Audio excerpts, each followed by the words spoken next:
out of the question.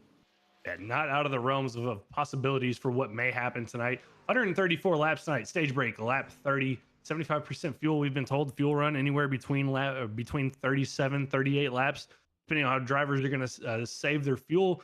The warm up session's over. We're getting ready to get into the starting lineup to see where everybody is qualified, where our two drivers that are going to race for the championship are going to start here tonight as we get that starting order pulled up for you. It's going to be Michael Reed on the pole. Last week's winner from Dover, the man who dominated, is going to roll off in the first position with Alex Berube in second. Kevin Orlando is going to start in third with our points leader in fourth and Caleb Gilbert. Frank Hughes will roll off fifth with Trevor Keith in sixth. The man chasing Caleb is going to be Clint Cox in the 03 machine. He's going to start in seventh position with Kyle Diaz in eighth.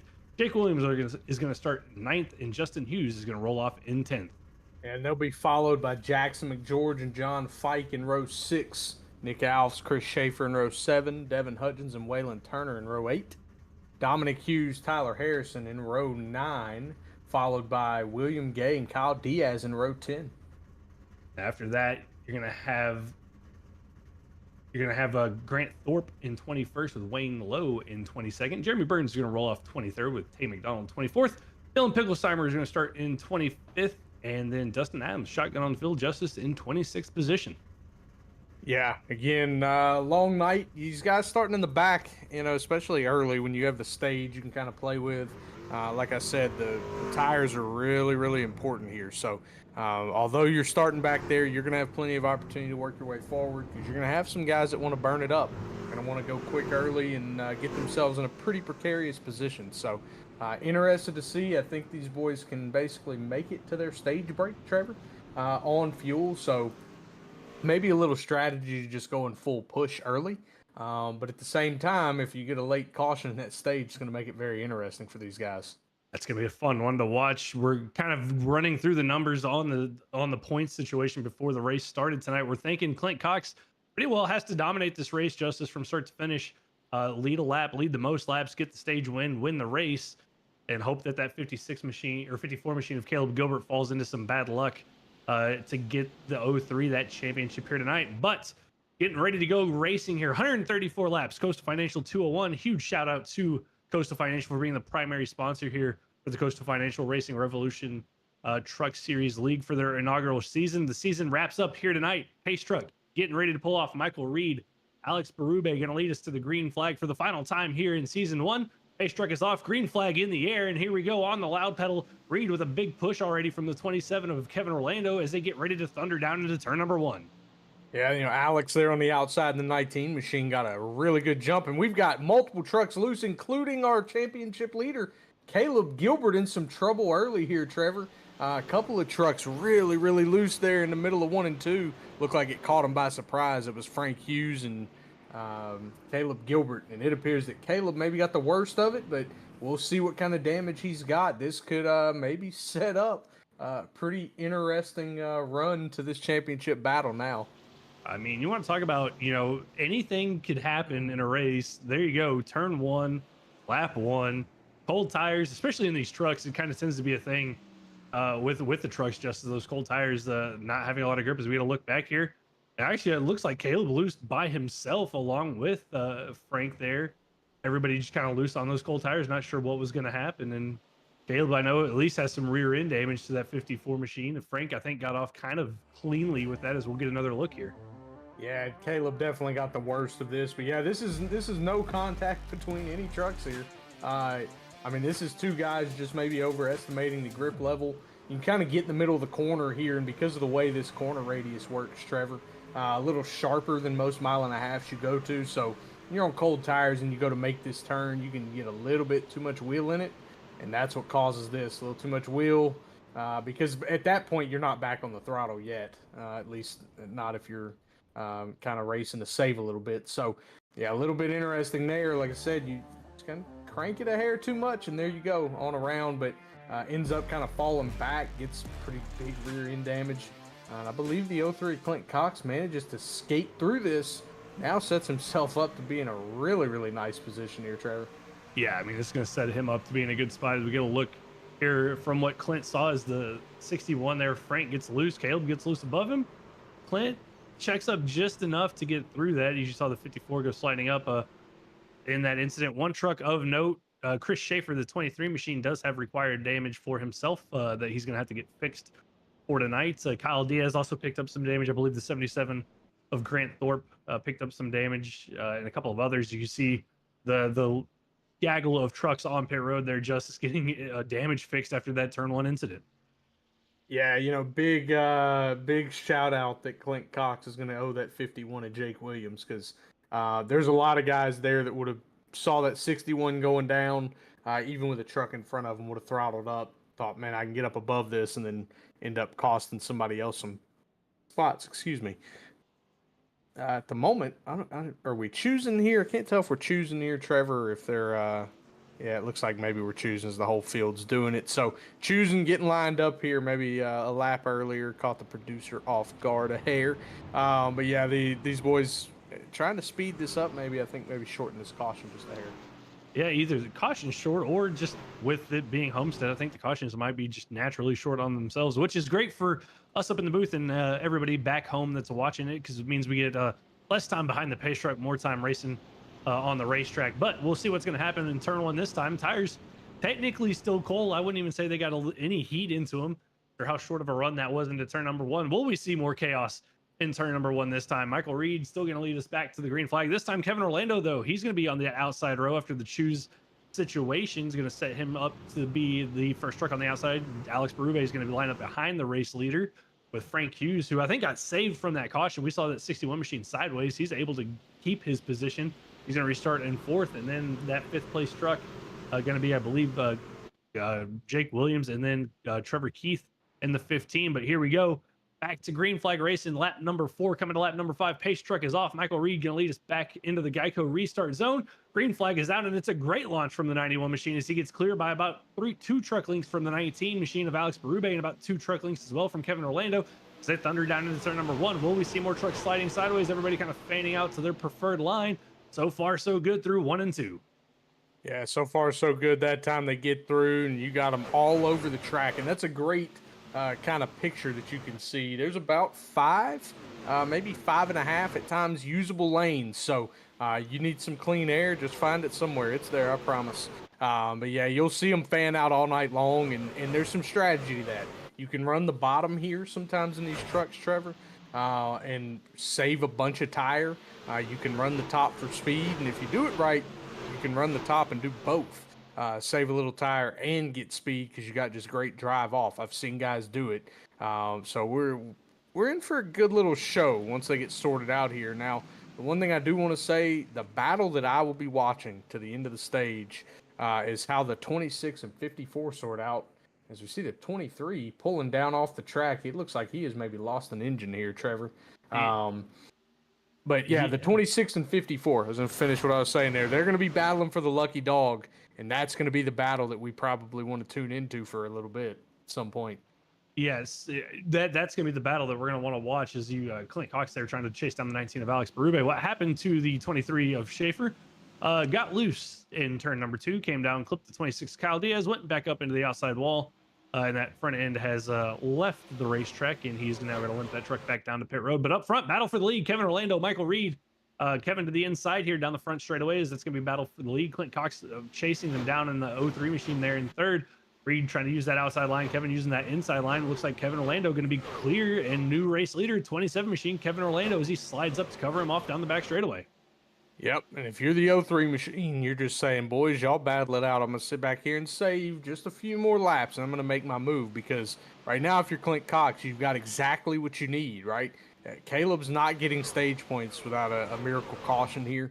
You need to go chase the 10 of them to make up as much of that gap as you can. Takes the gap from 10 points to about 16 because you would get the lap lead point. And then you're looking to stay out front if you're the 03 at that point. But these dudes up front continue to battle as Michael Reed drives back to the inside of the 27 to Kevin Orlando. And they're going to drive off here in the 3, and this could get slide happy if you're the 91 truck. See what happens. One truck in the wall further in the back of the field. That was 84 machine of Devin Hudgens on board now with the 91 of Michael Reed. As you see the 27, the starting machine of Kevin Orlando, just eking out ever so slightly in front of the 91. Going to try to use that side draft though. Justice, got to be careful. We've seen that come back to bite drivers in the past. Is that aggressive side draft? But Reed doing it well there down the front straightaway, pulling that 27 machine back, and now trying to set himself up here on that bottom to slide up in front of Kevin. And there you go, the slide job, the crossover job from the 27 of Orlando, as these two continue to just race each other hard. And that's just bringing in this 03 machine of Clint Cox. You can see him almost in camera shot here, as now making a three-way battle for the race lead. Yeah, and you got to wonder for the 03 if he didn't see this battle and maybe drive it a little harder than he wanted to get there, because he closed in on him in about a lap and a half from what was probably a 12 or 15 truck length gap. So made up a ton of ground as these guys continue to just swap lanes. The 91 going to try the slider again, and he tries to cover Kevin off, gets a bump. And this is not a surprise to see Kevin do this. You get that slide job once and only once with Kevin Orlando. And I think both of us have learned that, Trevor, at some point in our career racing against him. So, you only get that one time. You better make it stick and drive away, because if you do it again, that's what happens. But we see now it's going to let the 03 Clint Cox more than likely clear him. They're going to stay side by side there for second and third. Kevin, though, probably in a pretty comfortable position at this point until that 03 gets in position to pass him. Yeah, Clay with a massive run now to the rear bumper of the 27 machine. Going to give him a little bit of a draft help down the back straightaway, trying to get him clear of the 91 of Michael Reed. Kevin all the way to the bottom, though. This is an interesting call. Going to cover off the 91, and that's just going to give the 03 clean air on the top line and potential momentum. But Clint's going to have to go with the crossover on the 91 of Reed. And now it's going to be a battle for second place. Kevin's going to try to kind of scamper away from these two. But I don't think there's going to be much separation between these top three with kind of the way they've been racing, is Reed all the way to the top. And I think this is what makes Homestead Justice one of the driver's favorite racetracks, is just the differing of lines that you can take. And the racing is put on as a top three under a blanket. And Alex Berube clear of fourth of Trevor Keith. He's going to start to close in on this battle if these guys keep it up. Yeah, this entire group, basically 4th through 10th, closing in very quickly on these top three. It looks like, 4th through 10th, because they're all under a pretty good little blanket here. And then a little gap back to 11th, Wayne Lowe. So, they're closing on this top three. These top three continue to just exchange blows, as I would call it, Trevor. Just line swapping constantly, seeing who can slide who's willing to bang a little bit, just like that. A little door banging off the corner there. I'm going to tell you what I think I'm seeing here, Trevor, and you may tell me I'm way off here, but something we've not really seen Michael Reed do is drive with a whole lot of frustration at times. Right now, he appears to be very frustrated with this 27 truck. I mean, I think if you polled the majority of the drivers, not only in the truck league, but in the cup league on Wednesday nights, they would probably tell you that they're pretty, they get pretty heated when they race Kevin and the way he races people. But in Kevin's defense, doing a really good job making this a clean battle for the lead. But I think Reed, it's complete 180 from last week. That truck from the drop of the green flag at Dover was dominant. This week got a little bit more competition, and now with the way that the aggression that Kevin's racing him, he's kind of having to give it back, and we're seeing a different kind of side of this 91 machine, as here he comes with a big run out of turn number 4. Side draft down the front straightaway into turn number 1, and back to the front is going to go the 91. But will he be able to continue keep that momentum off the exit of turn number 2 and slide up in front of him out the back stretch? The answer is going to be yes, Justice, and back to the lead he goes.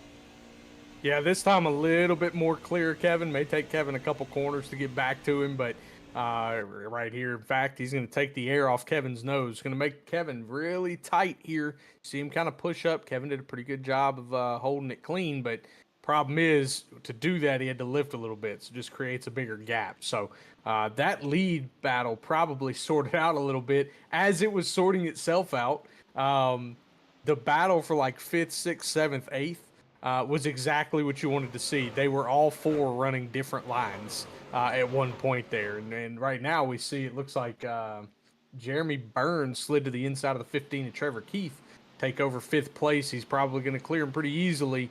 I don't think that 15 truck's going to quite get the run off the middle that he would need to battle back for that.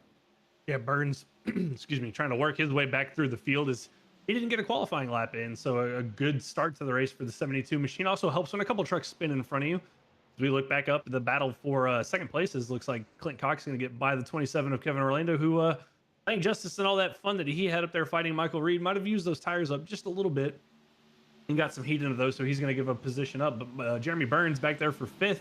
or up to fifth, up 18 spots from where he started this race. Trevor Keith kind of on the way back as well, as he drove up to third at one point, but now under fire from Tyler Harrison, Nick Alves.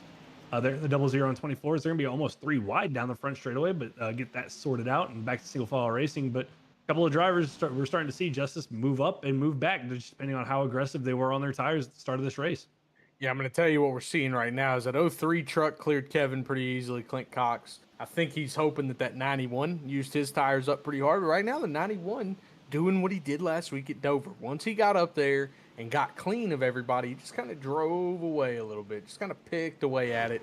So I'm interested to see if that 03 can catch him. That 03 backed out of the battle that was going on instead of continuing to make it a three-way battle. I think hoping that both of those guys would burn it up and he could just get back to him. But he has his work cut out here. 9/10 of a second back with about 11 laps to go, about 10 and a half, I guess, where they're at right now. Gonna need something pretty big and gonna need to not blink out like we just saw. As we see Alex here back taking over third place from Kevin Orlando. Berube proving that he can be quick just about anywhere they go in these things. Yeah, Alex, one of those drivers that's pretty quick everywhere we go. Like you said, running that top line at around the 27 of Kevin Orlando. Clint Cox with a little bit of a blink, so we'll see if that's going to persist for him. But he currently runs second update on Caleb Gilbert, the championship leader that came into the night. He's all the way back in 22nd position right now. Not going to score. It doesn't look like he's going to score any stage points, Justice. And the truck looks to be relatively repaired, just kind of what we can see here in shots. Maybe just taking it a little bit easy here, knowing that he's in a good position to win this championship. All he really needs to do is finish this thing if Clint Cox doesn't win this stage. Yeah, I think if you're Caleb here, you're just kind of chilling. He's clear of that 26 truck by quite a bit. So you're just trying to get to the end of the stage, get your lucky dog. But, once you get that, then you can decide how to pick your battles and see what happens up front. But at the moment, he's just kind of chilling. Michael Reed continues to gap Clint Cox, and it's likely that Clint Cox is going to get passed again, although he has started to take Alex's air away. And there is no worse feeling than getting your air taken away when you're already 2 inches off the wall, and it makes the truck pretty tight. So we see now Alex slides down the inside. The 03 continues to have a little bit of a blinking issue. Hopefully that gets cleared up here shortly, but we're going to see now Alex has run that high line the whole time. I was talking about you could save tires anywhere. Alex seems to have manipulated that just perfectly as he manages to run the bottom line here, clear Clint Cox, and then slide up in front of him. He's going to run back to his high line. Alex may be able to hunt down that 91 of Michael Reed. Yeah, looking at the lap times, Alex about a 10th quicker than Michael Reed that last lap, and kind of doing what he did back at Dover, or like what we talked about at Dover, where he can kind of run multiple lines, save the tires, and we'll see if he can run down that 91 machine. Trevor Keith going to battle here with the 98 machine of Jackson McGeorgian. TK Justice just on the free fall. That 15 truck up into the outside wall was up to third. Looks like he's eating the tires up on the right side of that machine, as well as the right side paint as he was up into that wall there. But he's now falling back into the clutches of Grant Thorpe, Frank Hughes, both drivers involved in that lap one incident. Both drivers looking to recover here. And Grant Thorpe looking like he's on the move, the march forward here as he continues to get a couple of positions. Yeah, I would expect Trevor Keith to be a little bit better once he gets his second set of tires on, tracks rubbered in a little bit. But yeah, this is one of those runs where you learn to manage your stuff. You figure out what you did wrong. You and the crew chief discuss it. Hopefully, you got Cliff Daniels on the pit box to give you the game time speech. Get up there and kind of make it back to the front. So he gets passed there for that last stage point position by Grant Thorpe in that 77 DG Dollar General machine. So these guys continuing to learn about their trucks lap after lap. And right at the moment, we got Kevin Orlando side by side with the 30 of Waylon Turner. We about had a moment on the exit of 4 there as Waylon Turner got to that left rear. Nearly spun Kevin Carl Edwards style down in there. Yeah, the shades of, I believe it was Edwards Logano. It's 2016, if I'm not mistaken. Yep. But both drivers keep it clean, and Waylon Turner moves up one spot. He's now up into the top, up into 4th, as Grant Thorpe continues his march up into the top 10, as he's already got to 10th. Now make that 9th as he gets around Jackson McGeorge, and tries to chase down the 00 of Tyler Harrison in front of him. As up front, it's still about a 1 second gap between Michael Reed, Alex Berube, as Reed continues to dominate here the opening 27 laps of this race. As we continue to watch this battle further on back in the pack, Trevor Keith continues the march backwards as he's now under fire from the 51 of Jake Williams and the 34 of Wayne Lowe.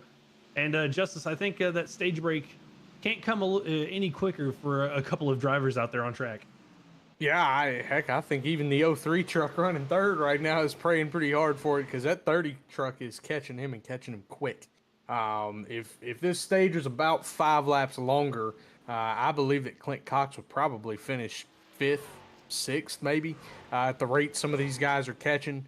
And that is not what he needs. Michael Reed somehow in that battle with Kevin continues to just drive away here, proving that he is very good on the tires, knows what to do with this truck, knows where to put it. Again, just like Dover, it seems that he may have the dominant machine tonight.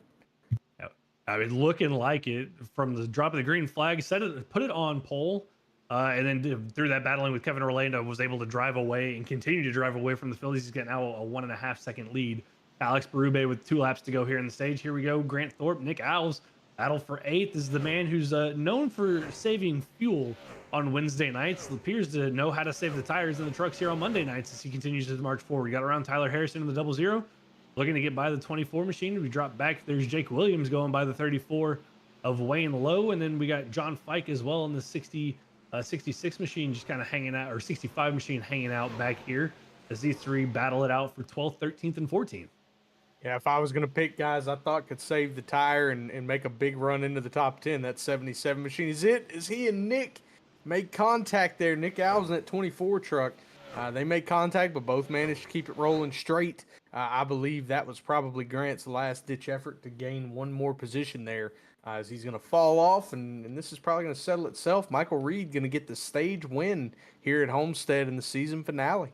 Out of turn number 4, across the line. We're going to wait for the top 10 to finish, or cross the line before we throw the caution for the stage break. But Michael Reed gets the stage win here tonight.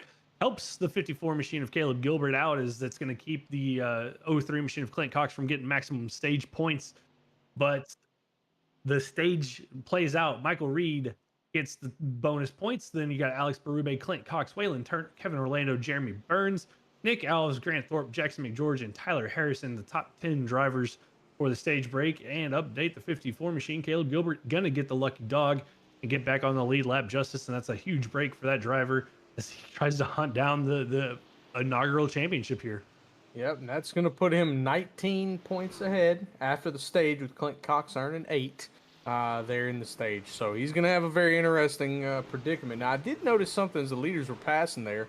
Was Trevor Keith using the exit road off of pit road there as they passed right at the stage end. So very, very interested to know what's going on there, why he would have been in the pits. He would have gotten a penalty to be in the pits that late in the stage as they closed the closed pit road with 2 to go in the stage. So very weird. Yeah, we'll have to wait and see there. But with the caution, we're gonna take a quick commercial break. Let these drivers come down and get their fresh tires and get back out there for the choose cone, and we will be right back after this quick commercial break.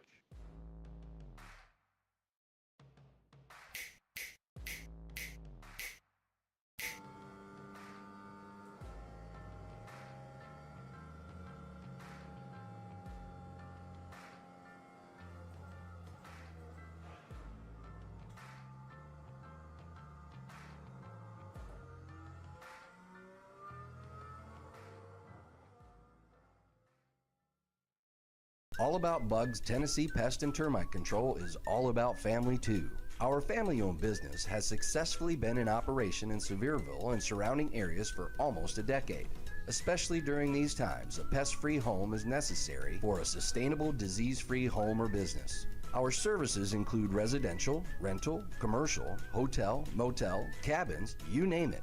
Free quotes and inspections for new customers, and most of our services are contract-free. Our All About Bugs Tennessee family is devoted to delivering the best possible pest control service with a friendly smile. Contact us at 865-453-5574 today. If it's bugging you, you should be bugging us.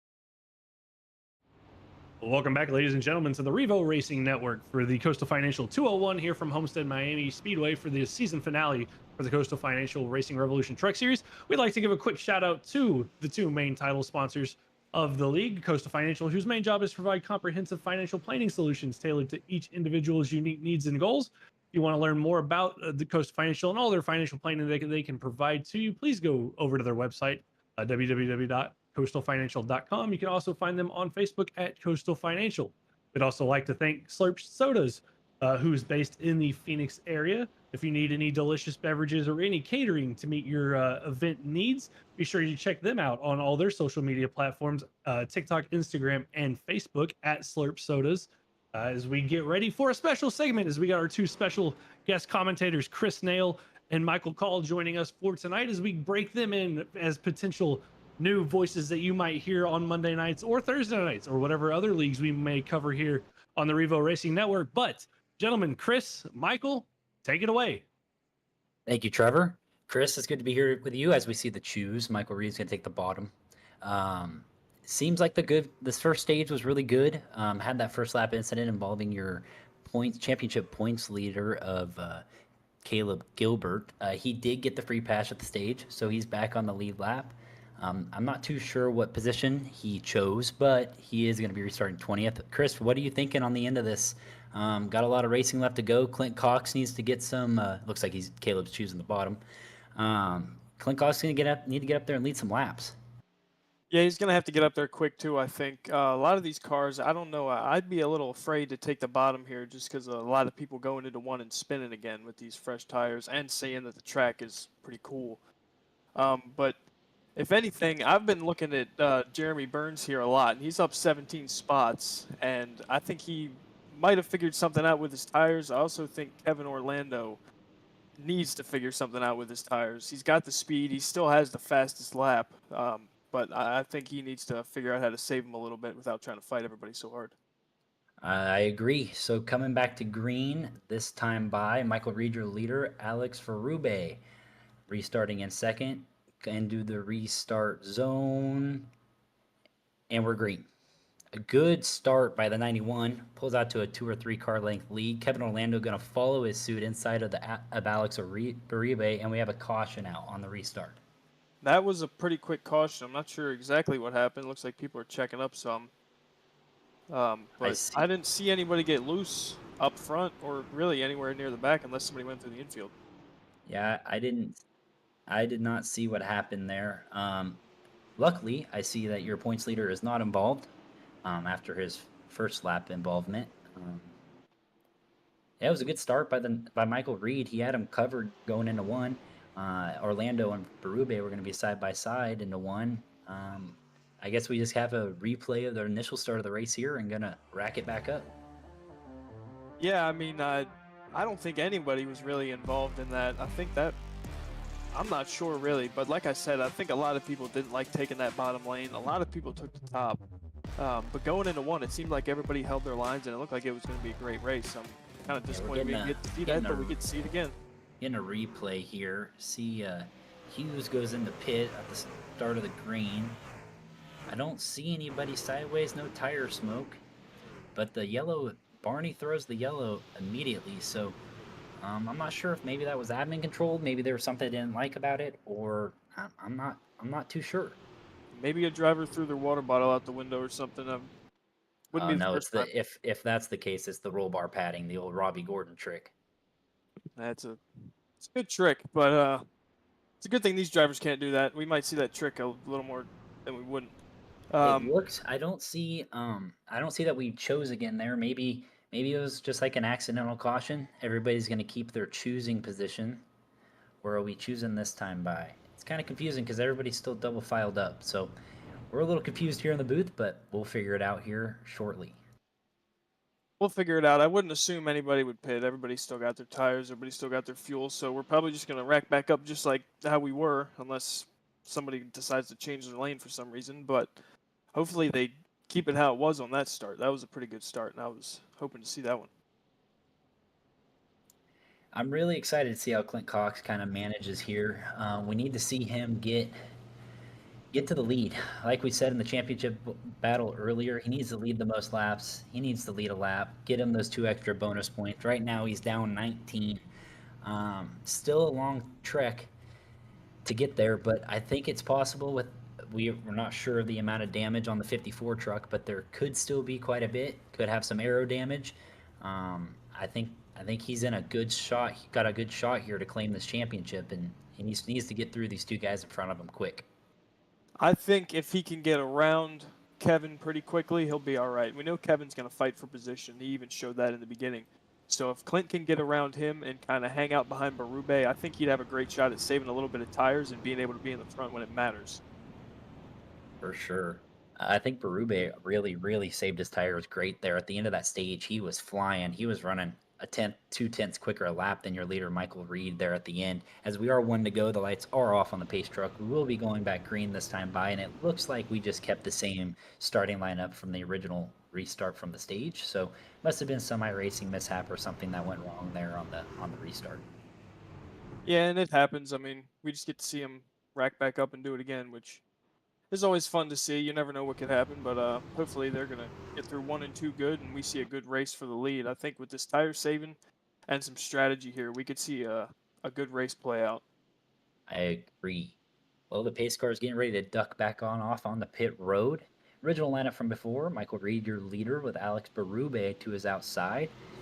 As we come down to the Geico restart zone, we are green. Another good restart by the 91. Doesn't look like he's as clear of the 19, but he did clear himself. The 19 did clear himself of Kevin Orlando there getting into the corner, and we're 3 wide almost, back for 4th. Hopefully they figure this out too, and I think Jeremy Burns here is going to slide up on this high line and kind of maybe save a little bit of tire, ride it out, and just hang out behind whoever's in front of him. But we see Kevin here. He's going to stay low and try to dive under Clint Cox here. I don't believe he's going to get it. I think Clint Cox is going to get the run on the outside. Berube down to the bottom and clears himself of Michael Reed. Reed's going to have a great run and crosses him back underneath of him down the front straight away. Down to the bottom is the 91. Doesn't look like he drove in as deep as the 19 did in 3 and 4. Burns up there right up against the wall. Going to have a great run out of 2 here. The 91's going to clear the 19.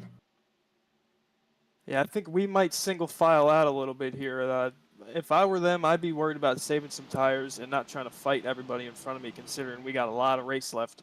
And not as much tires as you would think. This place will eat your tires if you are diving under people and slide jobbing people. So we're going to see if they can do it. But we do see Jeremy Burns up here in contention now, and I think if he can save something, he'll be up there in no time. Berube did clear the 91 there, and now they're side by side for second. The 0-3, your second place in points. 19 out, needs to get by the 91 quick and attack the 19. 91 with a huge run off of 2, back to the inside of the 19, down to the bottom. Kind of runs the middle into the corners, doesn't allow Alex to get down on his door. Doesn't look like he's going to clear. Clint Cox with a huge run onto the back bumper of the 91, having to lift. Decides to go outside, not sure if he's there yet. And it looked like on the final lap, Jeremy Burns might have gotten the back of Clint Cox there. I'm not sure if he tried to block him or what, but if we keep running this side by side, we're just going to let more trucks catch up, and we're just going to have more cars up there with us. And we got another caution out, and we got someone almost upside down spinning in turn 39. 39 was doing a good old 720 there out of turn 2. I'm interested to see what happened there. That was a huge hit, and he's already getting towed back to his, I would assume, the garage.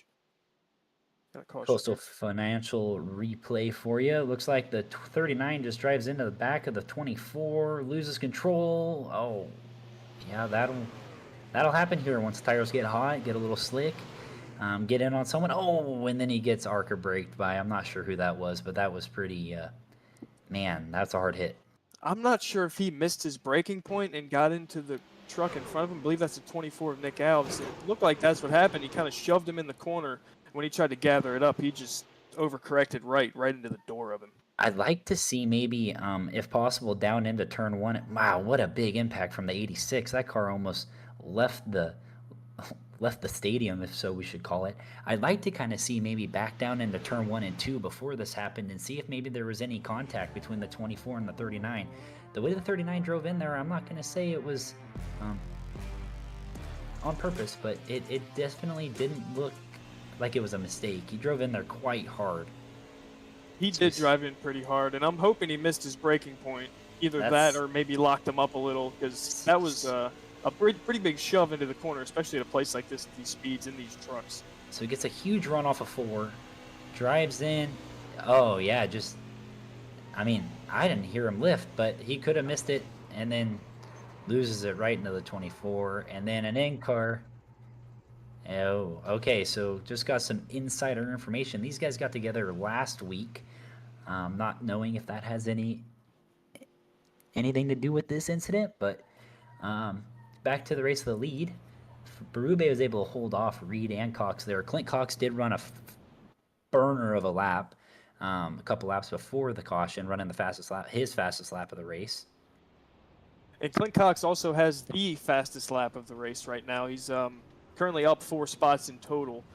I think he just needs to hang out where he is, to be honest. He doesn't need to do anything right now. He needs to just let the cars in front of him battle.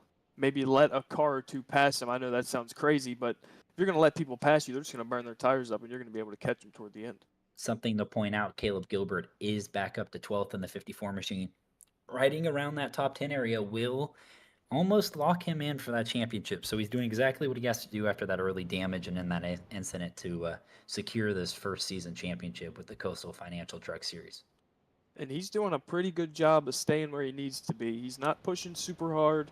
He's not trying to pass a bunch of people. He knows where he needs to be, and he knows what he needs to do. So I think he's really trying to play some strategy here so he can be up there at the end and kind of let the guys up front battle how they are, because you never know what could happen with that. Kevin Orlando did lose 2 spots on that restart, down to 5th. Grant Thorpe is plus 13 on the night, up to 8th. Waylon Turner's plus 9 and 7th. It's been a good show, great show. These guys have been running super hard, super clean.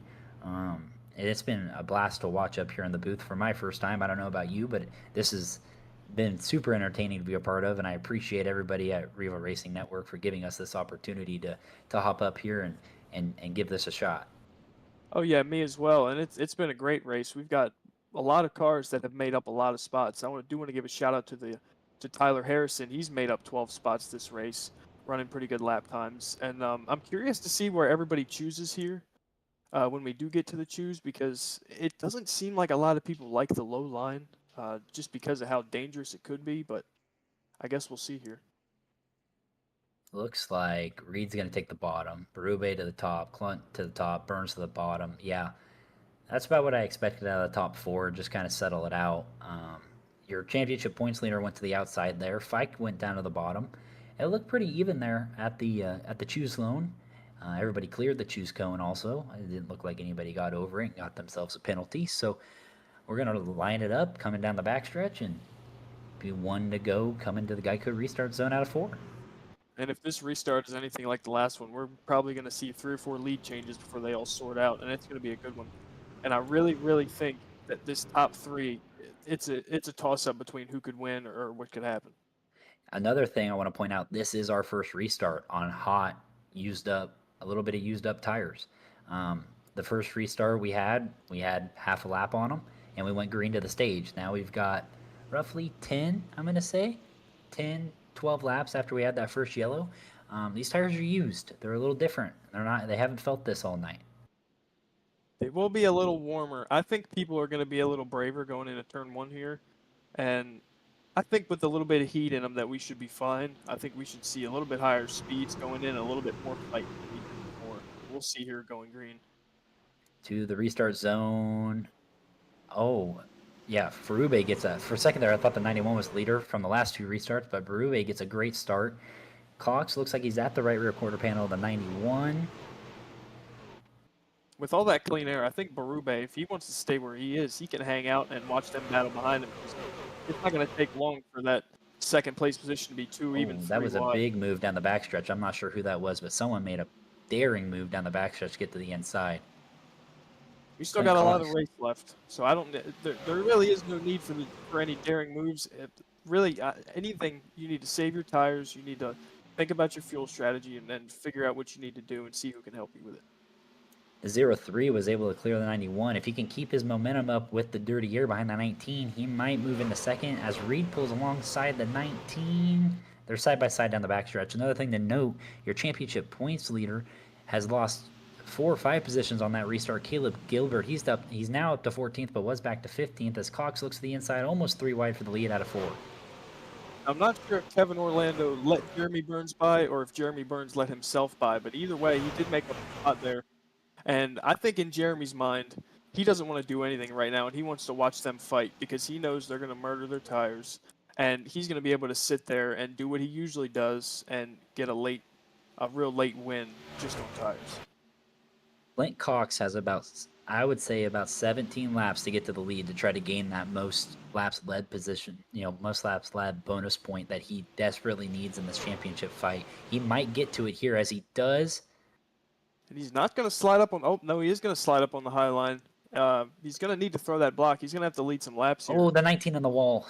The 19 did get in the wall. So that gives Clint 1 more point. The gap is now down to 18 as the 91 is going to self-clear him off a 2 with a slider and a crossover from the 0-3 down the backstretch. And it looks like just what I thought is they are going to fight each other very hard for these laps led. And I think the 0-3 might get him here, but if he slides up in front of him, I'm not sure if the 91 is going to lift or not.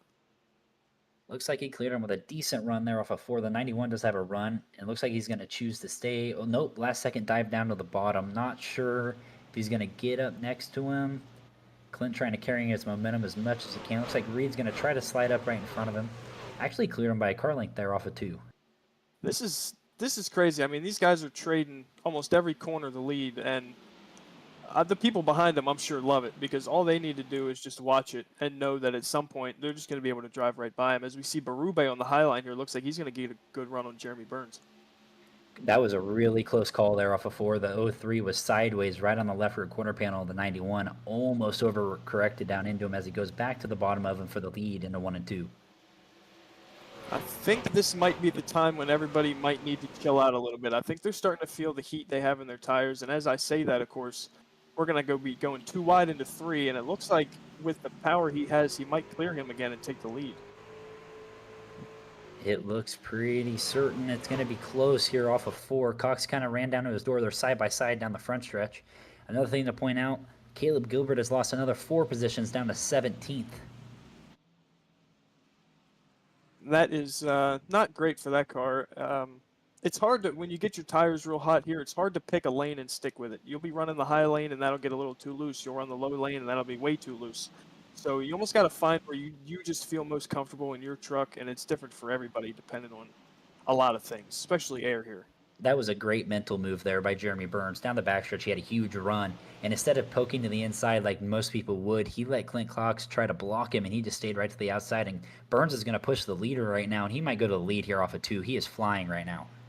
And I think Burns knows that when he gets that momentum on the high line, there isn't much that's going to stop him unless somebody blocks him.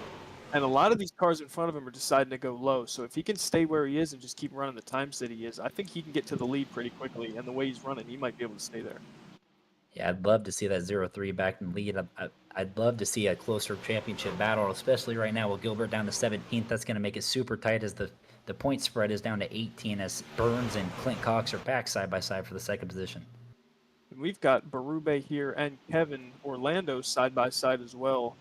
And this is going to be a really hard pass to make. I mean, it looks like those 2 cars, we got somebody slide up in front of Jeremy Burns here, and they're just going to start to file out. We still have Kevin stuck down there, and I think he might be a little irritated about that. Yeah, it's been an absolute dogfight here for the second position. Burns and Clint Cox have put on a clinic on how to race clean here around the Homestead-Miami Speedway in the Coastal Financial Truck Series. Cox got a huge run there out of 4 down to the inside of the 91 of Michael Reed. He's going to look for the slide job most likely here into 1 and 2. I think it's pretty good that these guys are running so close to each other, yet they're running so clean with each other. I know they're throwing a lot of sliders and everything, and they're getting loose like the 72 just did on the inside there, but they are showing a lot of respect, and I think that with this kind of racing, it shows who deserves to be up front and who needs to be up front. And right now we're seeing Clint Cox in the first place position. See if he can hold it there. There is 7 cars fighting for the top 7 positions under half a second here on lap 58 of the Coastal Financial Truck Series. This is amazing racing. I hope you fans at home are enjoying, as we're still side by side for the second and the lead. I don't even know what position they're racing for now. They've been swapping it so many times, but they're still side by side out of turn 2. And I do want to say Tyler Harrison made his way up here now, and he's been running that high line, getting a lot of momentum. It seems like he's almost pushing Kevin Orlando a little bit coming into the corners. And if he can stay up there and keep running the way he is, maybe not burn his tires so much, he could be at the front too. At this point, anybody in the top 8 could be in the front, and we don't know. 3 wide there for the 5th position. Looks like Burns made a little mistake there out of 4 and is going to get split as Berube gets back around Clinton Cox. And looks like he's going to have a huge run here out of 2 to get maybe down to the inside of the 91 down the backstretch. Yeah, it looked like Clint Cox got kind of loose coming out of 2 there. I think his best bet would have just been to slide up behind the 19. But now, and they're just going to go side by side again, he can just stay where he is and probably catch right back up to him if they're going to keep fighting the way they are. Another thing to note coming up here pretty quickly is if we don't get a caution, is some green flag pit stops. With these guys being on top of each other like that, it's going to make these pit stops very entertaining. Entertaining to say the least, and I'm hoping these guys have maybe during their practice session done a pit stop or 2, because they're carrying a lot of speed and they might misjudge their brakes or their downshifts going into pit road trying to save some time, and it can cause a massive pileup. And with how hard they've been racing here at the front, these tires have got to be smoked, as we're running at least a full second off of everybody's fastest laps of the race at this point of the night, as we're still side by side. Berube looks like he might clear the 91 on the outside into turn 1, and you know the 91's going to drive in there deep and try to slide right back in front of the 19. Oh, Berube in the wall there. That's going to give Reed the lead out of 2. Yeah, hopefully Berube can keep up a little bit of momentum, or else Cox is going to be right by him. But the leader here, 91, he is going to probably hold on to this position, I would think, because he's diving in pretty hard, but diving in pretty hard is going to kill his right front.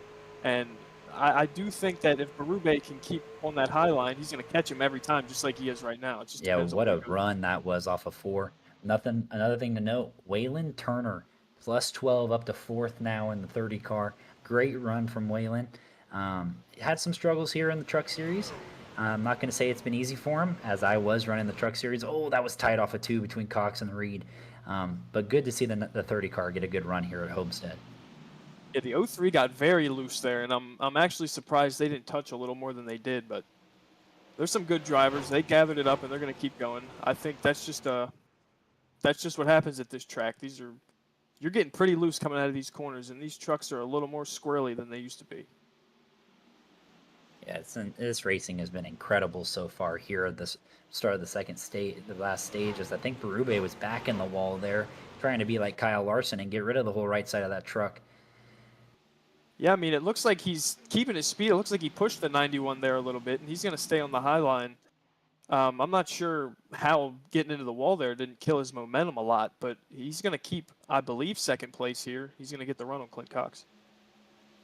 Berube back to the inside of the City Chevrolet, number 91. Oh, look at Reed right there through the middle, going to try to tuck on the right side quarter panel. Gets a little tight. Looks like Berube is going to clear him off of 2. Yeah, Berube putting that dirty air in front of him, and he gets big loose coming out of 2. And he's going to gather it up. That's a very, very good save, and I'm surprised he didn't lose a lot more spots than he did.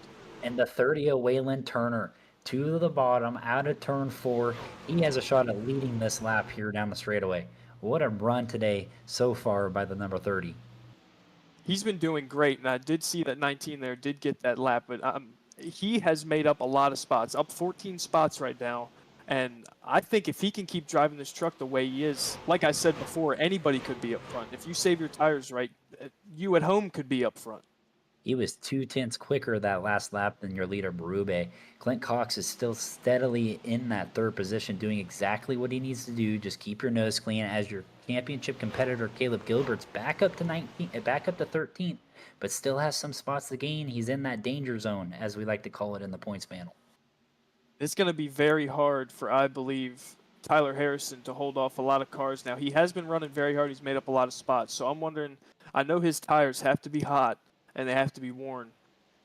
So if I was him, I would hang out where I would wait for a caution and I would do my best. As we see the 19 here gets back up front, and the 30 is doing just as good as he has been all night trying to get that car to first place.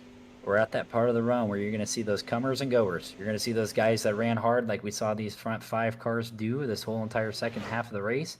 And now you're going to see the cars that ran about 9th, 10th, saved their tires. You're going to see them come to life here in the last, 5-10 laps before we start making some green flag pit stops here. And Berube has done a very, very good job of running that high line. I'm not sure I've seen him run the low line other than maybe 2 or 3 times. And he's somehow been able to save his tires up there. I know it's got to be loose at this point, and I know it's got to be even more loose when you're fighting off the 30. But he's doing a great job as the 30 goes inside again to try to make the pass. Off of turn 4, side by side to the line. No, Berube is going to clear him. I think at this point, this top 3 is going to start to file out, unless maybe Clint Cox can find something somewhere in a different line, maybe get some cleaner air. But I think until we all want tires and or need tires, I think we're going to kind of stay the way we are. Yeah, it's definitely spread out a little bit since the 91 got almost hooked down to the infield wall there. Another thing to point, Jeremy Burns is kind of falling off here. We don't see that too much out of the 72 truck. Looks like he kind of maybe burns his way through his tires there on that run, and now he's kind of falling back. He may have done that, or he's doing the old save your tires and run almost in the back kind of deal, which I've seen him do plenty of times, and he's done it against me plenty of times. So I guess we're going to see here. He did just make a pass on Kevin Orlando, it looks like. He's still up a good amount of spots, but we're going to have to see him pick up some speed if he wants to be up front toward the end. Another shout out I want to give is Wayne Lowe in the 34, currently running ahead of Jeremy Burns. We love to see it. Great job, Wayne. Keep it going, buddy. Wayne also up 15 spots. That's great for this. As we see the 19 here, he's just going to keep sticking to that high line. If it ain't broke, don't fix it. If I was him, I'd stay up there too. I'm going to need the stat on how many lead changes we've had this race. This has been incredible. These guys, I think there's been a lead change almost every lap. This has been amazing racing here from the Coastal Financial Truck Series, and it's been great to watch and be a part of. Oh, I know the beginning of this run, I counted at least 4 or 5 laps where there was a lead change in almost every corner. So I know this has been great to watch. It's been great to watch here. As we see, the 30 is driving as hard as he can to try to get that truck up to first place. And I want to point out, I just saw a couple people that were running inside top 10 to 15 area.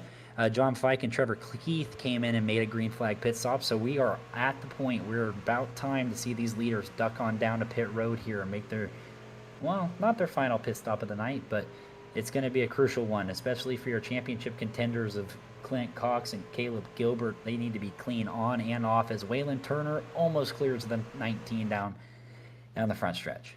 Yeah, he could have closed the door on him. He decided not to, and I think that was probably a good idea. These guys have been respectful to each other, and he knows that Berube had a run there. But I do like that he's on the low line. He's going to be able to get in a pit road pretty easy, and I think Berube will either have to let him by to get on a pit road or to try to do some kind of Hail Mary into the corner to get by him to get on a pit road. And either way, it couldn't end great. So we'll see what happens here, as they should be coming down pit road soon, I believe. Yes, and Clint Cox is kind of backed off and maybe trying to save those tires and manage them to try to run a more consistent lap time than fighting for this lead. It might work out overall and help him here later in the night. Maybe a little learning going on in the 0-3 as the 19's in the wall for the 3rd time I've seen tonight, as he's going to give the lead to Waylon Turner there through 1 and 2. We had a car go pretty low there. I want to make sure the 19 knows that we are not at Darlington, and he doesn't need a stripe from this place. But he seems to keeping his momentum when he's coming through the corner. It must be great throttle control on his part, which is great to see. Down in the bottom half of the field, down to 12th, as your championship points leader breaks off into pit road. Clint Cox has stayed out. Caleb Gilbert on pit road here on lap 74. And if I were these cars, I would be very much begging for 4 tires. 4 tires to them is going to feel so much better than what they have now. And they're going to be able to carry so much more speed. And I think we might see a new fastest lap here once everybody cycles back out. There's a possibility your long race leader or battle for the leader as well. Alex Ferrube came into pit. Is Clint Cox going to duck off down in a pit road? Gets down cleanly to the line. Doesn't see any lockup. Looks like he entered great. It looks like Gilbert is exiting pit road now. Michael Reed is also on pit. on the pit road. I did see the 91 coming in pit road. It looked like he might have checked up in front of the car behind him, or he got loose, locked his brakes up or something, but he got a good wiggle going on there. I'm glad he got it figured out, because that could have been pretty bad for those two. Gilbert off the access road, makes it off the pit road cleanly. Going to get back on track and try to make up some time. He really needs to gain to keep himself safe. He's in that danger zone still. I know he's not as far back as he was, but man, he really needs to pick up 5 or 6 and give himself a little bit more insurance here if Clint Cox doesn't figure something out. And as hard as it is for him right now, what he needs to do is save his tires, because he went in before a lot of people, and I think if he runs this car as hard as he can right now and he burns his tires up, he's just going to end up in pretty much the same spot where he was, and that's not going to help him at all. If he can save his tires a little bit and figure out a little more strategy, he'll be up there in the front. Waylon Turner, Wayne Lowe, and William Gay, 1, 2, and 3 have stayed out so far. They have not ducked down on the pit road, so the top 3 are the only ones on the lead lap currently.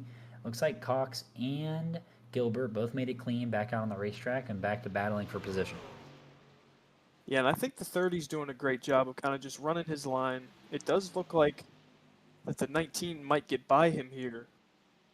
Yeah, might be a lock. That's your virtual race right there for the lead, I'd imagine. With Berube making that pass, I would say that he's going to be in front of Turner when we cycle back out, and maybe even Clint Cox might, depending on how good they got on off pit road. So Berube and Cox right now, to me, seems like those are your leaders once this all cycles out. I think Turner, too, he does have a chance of being up there. He is making a good stop. He did lead for a little while, but I think if he can make a good stop and get out there back quickly, he could easily be top 5 and be right back where he was if we have to see another tire saving situation. And I've talked about tires a lot, but this place will eat your tires in this truck if you are running it as hard as you want to run it. Yeah, Alex Berube's fastest lap of the race is a 32.808. He last time by, he ran a 32.957. So it looks like he might be managing a little bit. Clint Cox just ran his best lap of the race, a 32.750. So he's trying to cut into that lead that Berube has of almost about three seconds currently right now on the racetrack. Also, like I said before we did our pit stops, he did run the fastest lap of the race. So everybody's getting a little more daring in these now that they have their tires. And whether that's great or not, we'll see at the end. But that is a very fast lap for here. Yeah, that really kind of worries me there for the 0-3. You got to take care of these things, man. This is looking like it's going to stretch out and run green for a while. We gotta save me some tire, as Chad Knaus would say. Save me some stuff. Give me something for the end. Give me something for yourself to work for. Sometimes running those best laps are great until they're not, about lap 20 into the run. I will say it's very hard to not drive your truck as hard as you want to drive your truck. When I would race in these, you want to run as fast as you can and you want to get to the lead as fast as you can, but that doesn't help anyone, especially you at the end of the race. I agree. As we have 2 cars left to pit, Wayne Lowe and William Gay, we're going to send it to a Crank It Up section here on the Revo Racing Network, and we'll be back right after this.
And welcome back, ladies and gentlemen, to the Revo Racing Network for the Coastal Financial Racing Revolution Truck Series for the season finale, Coastal Financial 201. It's Trevor and Justice back up in the booth. The big shout out to Chris Nail and Michael Call for their great commentary that they gave us there for that green flag run. Is back to standard procedures here, but before we get back to it, quick shout out to the sponsors as always, and we like to start with Coastal Financial, whose mission is to provide comprehensive financial planning solutions tailored to each individual's unique needs and goals, with the aim of empowering their clients to make informed financial decisions and achieve their financial potential. You can find out more about Coastal Financial on their website, coastalfinancial.com, and of course on their Facebook page at Coastal Financial. We would also like to thank Slurp Sodas. They've been a secondary sponsor for the inaugural season here. They are located in the Scottsdale, Arizona, and the greater Phoenix area. You can find their truck on the vibrant streets, parked at local hotspots from downtown corners to community events. As in the middle of that, Trevor Keith goes spinning off of turn number 4, and we will get right back to more about Slurp Sodas. As TK is going to have to slurp down a nice, refreshing beverage there to cool himself down, and maybe those tires just after that spin ahead of turn number 4. Yeah, it looked like 5 or 6 trucks under a blanket there, and that got ugly quickly as TK appeared to lose a little bit of the handle. Kind of slides up the track, checking up. 26 doesn't really have anywhere to go. Trevor, we've talked about that a couple times this season where you're just kind of coming off the corner, expecting the guy to accelerate out. It looks like he's going. You put the gas down, and all of a sudden he's in your lap. So that appears to be what happened there. I don't really know anywhere that Kyle Diaz could have gone there to avoid that. Yeah, no, you see the wheel input just getting more and more there from TK, an onboard shot of Kyle Diaz, and wrong place, wrong time for Diaz as he's going to have a little bit of nose damage. But you can see it there from that quick onboard shot. I don't know if we can get another look at it, Justice, but TK just putting more and more left wheel input into that truck and it just not going anywhere for him. And that's just a classic example of not having any right front tire left in that thing. Yeah, you can just listen to the droning of the engine there, and you can kind of tell the RPMs just kind of die right there as he's trying to accelerate out here in just a second, and then just listen. When that pedal gets lifted out of, that little drop in the, it's getting tight, and you're just fighting. And again, the 26 fully expecting him to be accelerating out there. And we have trucks on pit road, all of the leaders coming down, guys wanting tires. You know, this is a shame, Trevor. We sent our 2 guys that guest called there for, about 40 laps, did a great job. We sent them down to get a little bit of how these guys that were contenders were going to play this to the end if it stayed green, and that information quickly got outdated. Yeah, I mean, it just like that, things changed in the racing world is they went down to go get us a little bit of inside information from some of our top contenders there. But hey, I mean, why not just see what they were gonna do? I mean, things change, but let's bring in. I believe I just got a message from Michael Call about information he had on the championship leader, Caleb Gilbert. Michael, what was Caleb's plan going to be if that race stayed green? Well, Caleb's plan was to pit a couple laps early, try to give himself some better lap, a little older tires, but some time to make up some lap time to gain a couple of positions. He's pretty comfortable where he's at right now in the 54 Jack Daniels machine. And something to note, he did get all the damage repaired from the first lap incident. So that truck is almost back up to normal, and he's ready to finish out this race for championship. Justice, there you go. Truck's in good shape, ready to go see if he can secure that championship. Yeah, and not surprising there, the truck did look pretty good. Looked like they stuck a whole new wrap on that back end. So, yeah, interesting there. He was planning on taking the undercut, and it really gained him some positions there on that green flag cycle as he kind of went from running around the front end of the teens, 14th, 13th, getting into 12th, to up to 9th right now. He was 9th as they were running green there. So, yeah, it seemed to be working out. If you do that one more time, you get up to 7th. Put Clint Cox in an impossible position. So I would venture to say that Caleb probably didn't necessarily want to see another restart. The more you clump it up, the more likely you are to get involved with something that's not your fault and take yourself out. But I also was interested, out of our top contenders, guys that were going to win look like they maybe were going to win the race. The 19, the 03, I believe that Chris Nail maybe Chris went down and tried to grab the 19 machines plans. Did he give you any information, Chris? The 19, for one thing, he loves the high line. He said that he has no intention of not running the high line. And him up there, he's been pretty quick there. He said he's not even really pushing until Clint Cox starts catching him, and that's when he starts taking off on that high line. I think that's when he's getting into the wall, but still keeping his momentum somehow.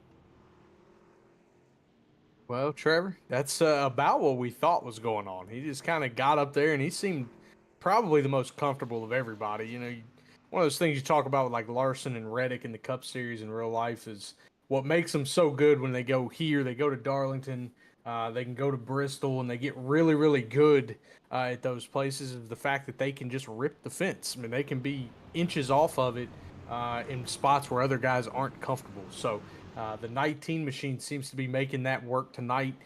He is going to be starting on the outside here, Trevor. We've got Wayne Lowe, who did not pit there, but he was on a super, super alternate strategy to everybody. Probably had about 4, maybe 3 hot laps on his tires there at speed. So interesting position here for the 34s. He's going to get the launch control, probably get out, maybe see if that clean air does something for that 34 truck, brings it to life. We'll have to wait and see. Quick wrap up on Slurp Sodas. If you need any more information, catering information, or drink information in the Phoenix area, check out their social medias, TikTok, Instagram, Facebook at slurpsodas.com. As Wayne Lowe going to lead us back into the Geico restart zone. See if that alternate strategy is going to work out for the 34 machine, or if the high, wide, and handsome line is going to work out for Alex Berube. Green flags back in the air. Wayne Lowe with a 1 truck length advantage already as they head down into turn number 1. Old tires, new tires, and Berube hunting through that middle line to see if he can get past that 34 machine as they're side by side, almost for the lead. Make it side by side for the lead. Exit turn number 2, side by side for second and third behind them, as Clint Cox gets clear of the 77 of Grant Thorpe, and now make that a battle for second as he's up side by side with Wayne Lowe. Yeah, and the 19 did exactly what he wanted there. We saw him cheat down from that top line that he loved, but you got to try to hang on that right rear of the 34. Drag him back.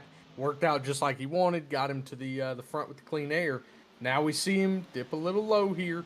He knows that 03 is going to run hard and kind of burn his stuff up. As we heard Chris say, he doesn't really push until he sees that 03 start coming up to him, and that's when he decides to make his run. So we see Jeremy Burns back behind him in third.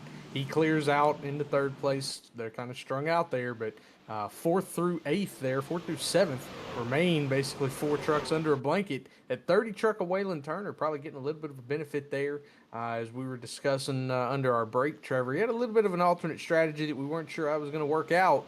We're going to see here if he can get back to the front, as he was one of those really fast trucks as time wore on. Yeah, we'll see if how that works out. We thought he stayed out just a little bit too long there on that strategy, but caught the break with the caution. A little bit of a housekeeping notes under that caution. The 981 machine of Michael Reed, the man who kind of dominated early on in this race, had an extended stay on pit road. He's now back out on track, back in 14th position as Wayne Lowe continues to slide backwards. He was 3 wide with the man that we were just talking about, Waylon Turner, in the 27 machine of Kevin Orlando. They got that battle sorted out, as now he's fighting with the 00 there of Tyler Harrison, as Clint Cox tries to chase down the leader of Alex Berube, turn number 2, and great shot of all the drivers that they thunder out of turn 2 down the back straightaway and try to fan out and see if they can build momentum on one another. But here we go, Justice battle for the lead. Clint Cox to the inside of the 19 of Alex Berube, and will he slide up and cover off that 19 machine out of the exit of turn number 4? There's the slide job, waiting for the crossover from Alex, but no, Clint Cox going to defend the inside here halfway down the straightaway. Yeah, Clint Cox continues to kind of cover off that move, and we saw it earlier. Trying to remember who he was racing, but he was kind of making that same move, right, where he cheats to the bottom, just assuming that the guy's going to try to make the crossover. He does it again here, right? Constantly defending down there, which kind of wild to do, but you can kind of see ghosts, and it makes it tough, right? I would do the same thing in certain situations, depending on who's behind me, and how much confidence I have in them and what they're going to do. So interesting strategy. Can burn the tire up a little more because you're taking a lot of wheel input, especially on corner exit, to get down there and make that happen. So I think right now the 19 just kind of comfortable, thinking that he can ride here and probably be just fine, as Clint Cox is having to burn it up pretty bad to get in front of him and get clear. You heard from Chris that Berube had no intentions of leaving that high line, and he's sticking to his word. Going to stay up there and just keeps getting these runs off the corner, but the Clint Cox doing a great job blocking it. But caution out on the speedway as the 34 Wayne Lowe sideways exit turn number 4, and the 51 machine Jake Williams on the inside wall. Maybe a little bit of a coming together between those two might have occurred, as we'll try to get a replay pulled up. But Justice, this might take the fuel mileage out of it. We hadn't touched on it before this, but fuel mileage might be out. But here we go. It looks like contact from the 91. 54 and 24 of Nick Alves and Jake Williams, nowhere to go for them as the 34 gets spun around. Yeah, just a bit unlucky. And that, again, a bit unlucky on getting information. If you were going to go to anybody in the field and ask them what they thought on that run, who would it be, Trevor? I was going to say Michael Reed because of how long his pit stop was.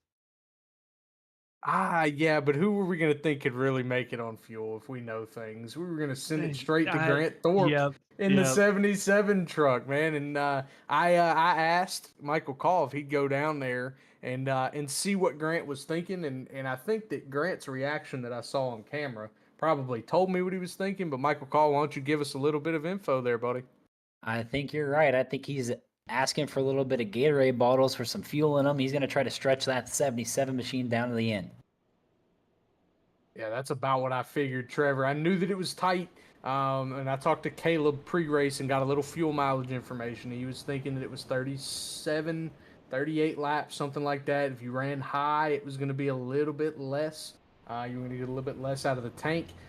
Just knowing what we know about Grant Thorpe, he is very good at saving, getting in the clutch in the middle of the corner. So yeah, I think we were expecting that to go green. I think Grant was going to be the guy to make that play. Yeah, I wouldn't have been surprised to see him pull that fuel strategy out. But we got the current race leader Clint Cox up here with us. Clint, Trevor, and Justice up in the booth, man. It looks like it's been a fun night out there, a wild night out there, battling for the lead. How you feeling currently? Feeling like I usually do. Don't know if the strategy's right, but we'll see what happens. It's going to be dependent on cautions and green white checkers. Yeah, Clint, the one of the things that we've been preaching all night's the tire wear. We've seen some pretty hotly contested battles up front, sliders going back and forth. I mean, how's that, wearing on not just the tires, but how's that wearing on you mentally, and as far as who you're judging to battle at certain, points in the lap or in the race? Yeah, you got to watch your tires, and I think that it's line dependent as well, depending on what line you're running and how hard you're running them and slipping and sliding them. But you kind of got to go when you have a chance, but then you got to try to defend and cool them off all at the same time. It's pretty tough, but we're going to see what happens. We got to win. Well, Clint, we wish you the best of luck, buddy, and hopefully we're talking to you at the end of this thing. All right, man. That's our race leader, the 03 machine of Clint Cox. And now we're going to get a word from the man who's currently leading the championship and who's had an eventful race, Caleb Gilbert. Caleb, it's Trevor and Justice up in the booth, man. You're up there inside the top 10 now. It's been an eventful night, but how are you feeling about it so far?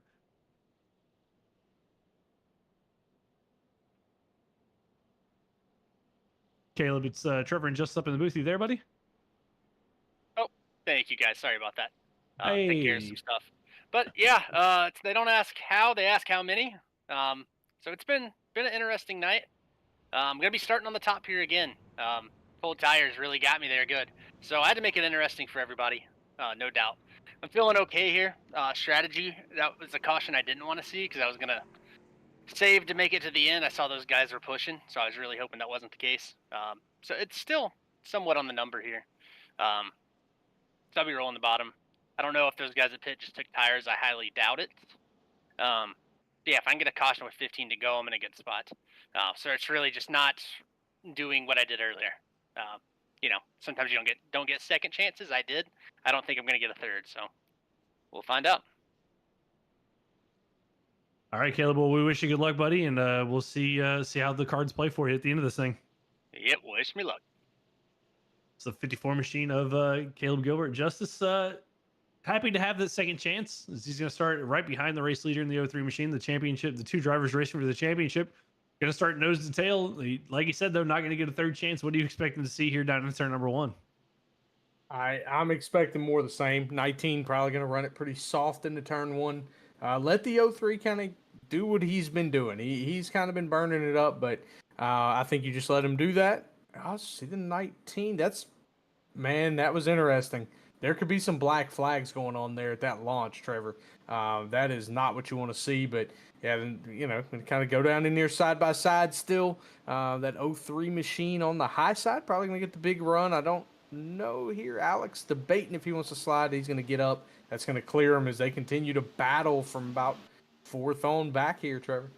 I see the black flags getting cleared, and indeed, the 19 machine had a black flag cleared. We'll have to see if maybe post-race, if there's any penalties to come from that, as that restart looked a little jumbled up, but back to racing for the lead. Clint Cox, Alex Berube going to be almost side by side. Berube getting that run on the front straightaway, clears the 03 machine behind them. Waylon Turner, Caleb Gilbert going to battle. Trevor Keith there as well. Devin Hudgens, a driver we haven't really talked a lot about in the 84 machine up there as well. And the 9 of Dylan Picklesheimer up into 7th. It's kind of a mixed bag of drivers up at the front of the field now with kind of this pit strategy. Justice is everybody trying to figure out where they want to be, how they want to go. As here goes Clint Cox again to the inside, battle for the lead. Yeah, I'm gonna tell you who I see right now flying around, Trevor, is that 15 of Trevor Keith. He is back in 4th place. This man has been all over, wrecked.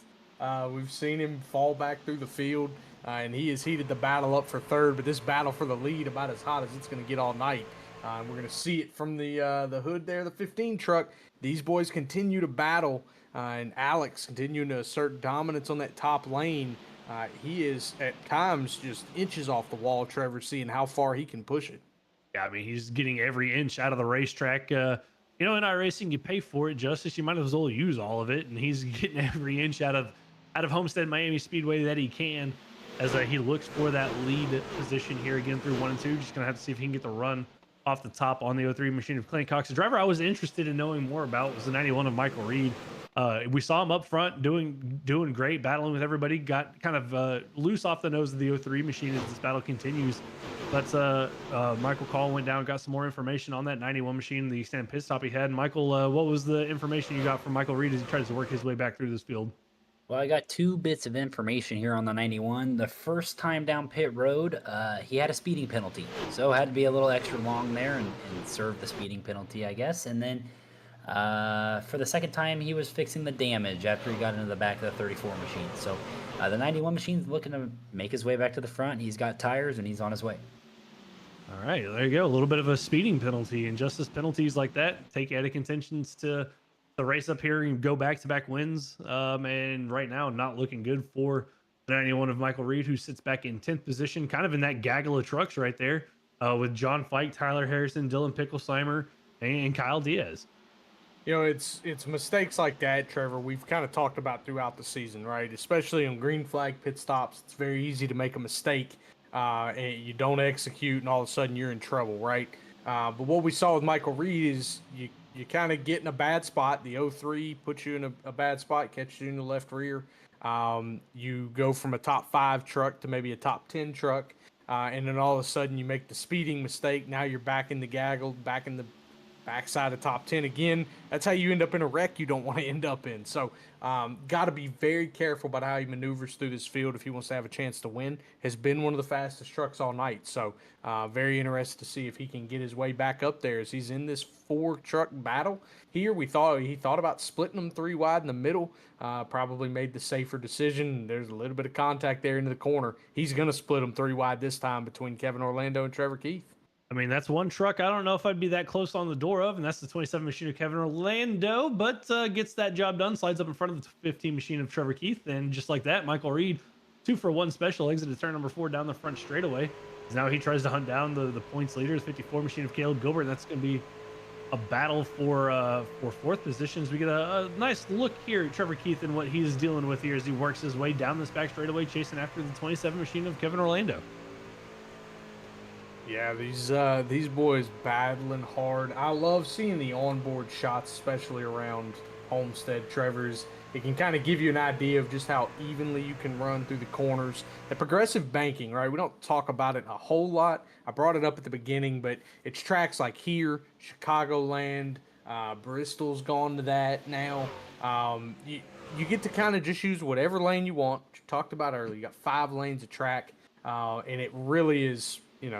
drawn to the attention when you're on board, either in the cockpit or on the hood, as we see guys scatter out in front of other guys. And this battle for the lead, Trevor, man, this thing just does not stop.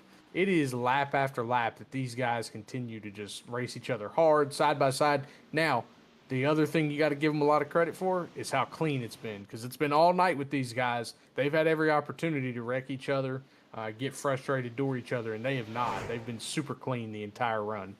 Yeah, it's been a clean battle. Basically, up front, whoever's been up front in this battle, and it's basically been the same, 3-4 trucks with Berube, the 03 Clint Cox, Michael Reed. We've seen Waylon Turner up there as well. I mean, it's been respectful racing up there, been hard racing up there.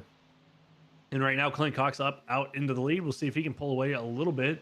But in all that battling, that's actually allowed the 91 machine of Michael Reed. I mean, we saw how aggressive he was. There's a little bit of a wiggle there from the 19 of Berube. It's going to give up a couple of truck links there to Clint Cox through 1 and 2. But in all that battling, Michael Reed up to 3rd position. He's actually on fresher tires than our race leaders, Justice, and he is flying as he's about tracked down that 19 machine of Alex Berube. Yeah, he was basically a little over a tenth faster than the leader there, and then 4/10 faster than Alex. Saw Alex have a little bit of a mistake there, so I don't anticipate that continuing to be the difference in the pace. As I say that, it was 2/10 faster than the leader, and about a half a second faster than Alex. So yeah, Michael Reed continues to make time on these guys, and that brings me to another point here, Trevor. As guys start to lose the handle, while we saw a really clean, green flag pit cycle early, we don't know who can make it here. And at the same time, you don't know if you're going to get another caution. It's very possible as guys start to lose the handle late. A solo spin down the front stretch, you bounce off the inside wall, back on the track, you cause a caution. I have given our pit road reporters a little bit of a homework assignment. So I think they have a couple of guys that they know information on that maybe some guys have a hidden set of tires that if they need it late, they have a chance. There also may be some guys out of tires. Trevor, would we like to hear that report? Yeah, as we see the pass per second go on, the 91 of Reed gets by the 19 of Berube, who looks like he's starting to struggle. Waylon Turner gets by, but let's hear from our now turned former commentators, now turned pit road reporter Chris Nail and Michael Call. Guys, what'd you find out for us? Yeah, I caught up with Kevin Orlando, and he does, in fact, have an extra set of tires. And I know he said he would use them if he ever had the opportunity, just because how many spots he could get if others didn't. Now, also Tyler Harrison, who they're teammates, he also has another set of tires, and he had a lot of long run speed. I think he's pretty decent at managing a little bit and trying to stay where he is. But Jeremy Burns, I believe the 19 did just get in the wall there, but Jeremy Burns also has another set of tires. So that's always something to look out for. And I think if Jeremy Burns has another set, he could easily go to front.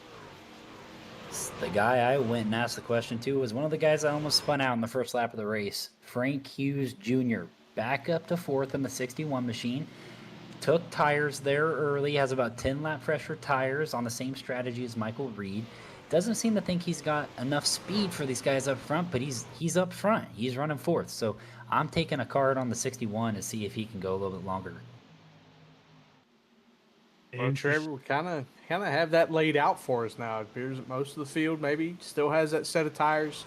I think the cautions, kind of the consecutive cautions, probably helped out a little bit.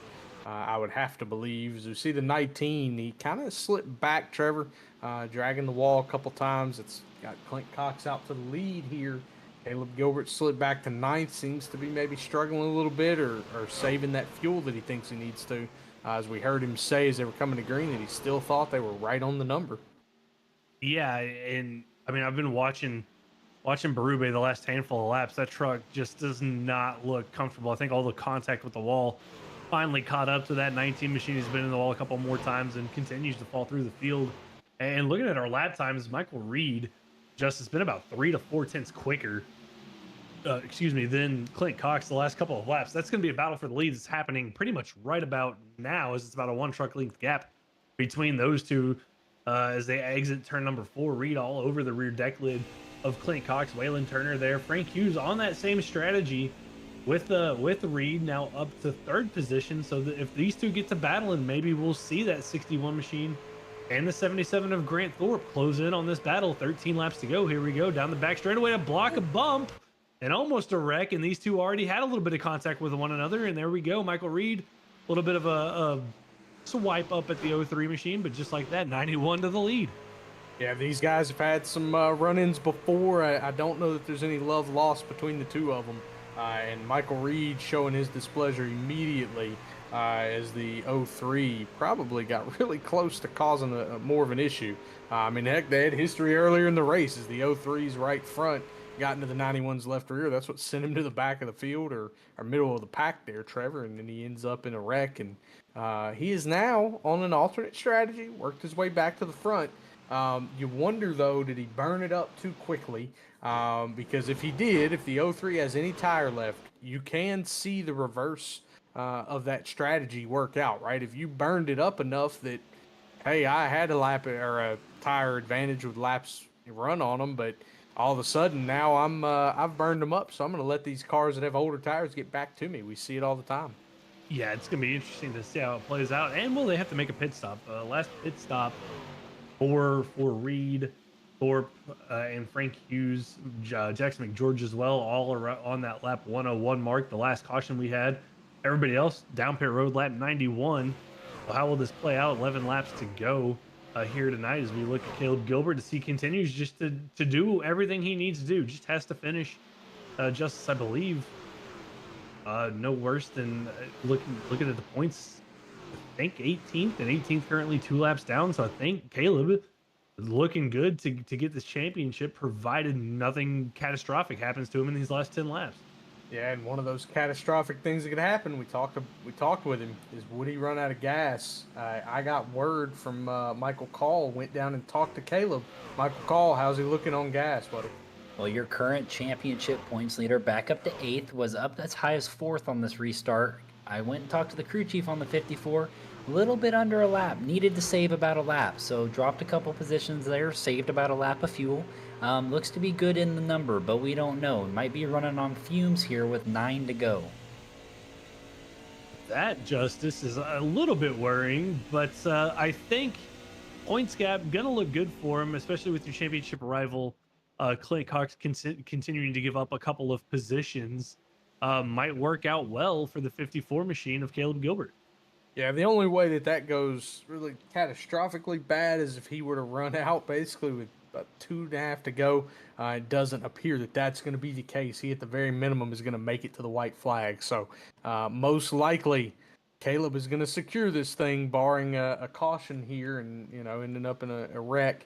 So yeah, Caleb gonna need a little bit of help here from the rest of the field, not causing anything. But at this point, so strung out, I just don't know that that's gonna happen. The battle that I'm concerned about right now, we've seen this 77 truck that we're on board with right now save tire well all night.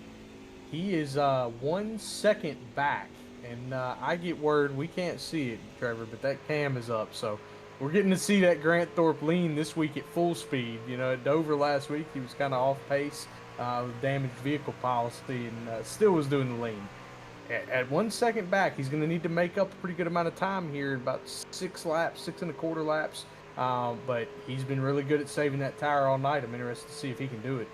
That's going to be a fun one to watch. We're going to look at the lap times here over the last couple of laps as they click off. A 34.25 for Michael Reed, a 34.17 for Grant Thorpe, and Justice at that pace, about a 10th a lap. He's going to need to pick it up a little bit more to catch that 91 machine. Is now about 0.8 of a second down the back straightaway as he tries to run him down here. But Thorpe slowly closing in. The question is going to be, can he get there in time? And if he can, like they always say, catching him's one thing, passing him's another. What are we going to see? Yeah, he gained a ton on that lap, Trevor. That was about 0.3, it looked like. Yeah, we got lap time there. 34.50 out of Michael Reed, 34.19 out of Grant Thorpe. That's a big gain. You do that one more time, and all of a sudden you are on his bumper, making him sweat every move he's making. From what I heard in the Discord chat, I am pretty sure that one of our reporters went down and talked to Grant from the look of it. Yeah, here Michael called down on pit road, talked with the 77 of Grant Thorpe. Coincidentally, he's racing his teammate, running down Michael Reed. He thinks he saved enough tire, and clearly by the lap times, there they evened out a little bit, but he did catch him by 3/10. So Grant is on the hunt. He is full push down on the bottom trying to catch the 91.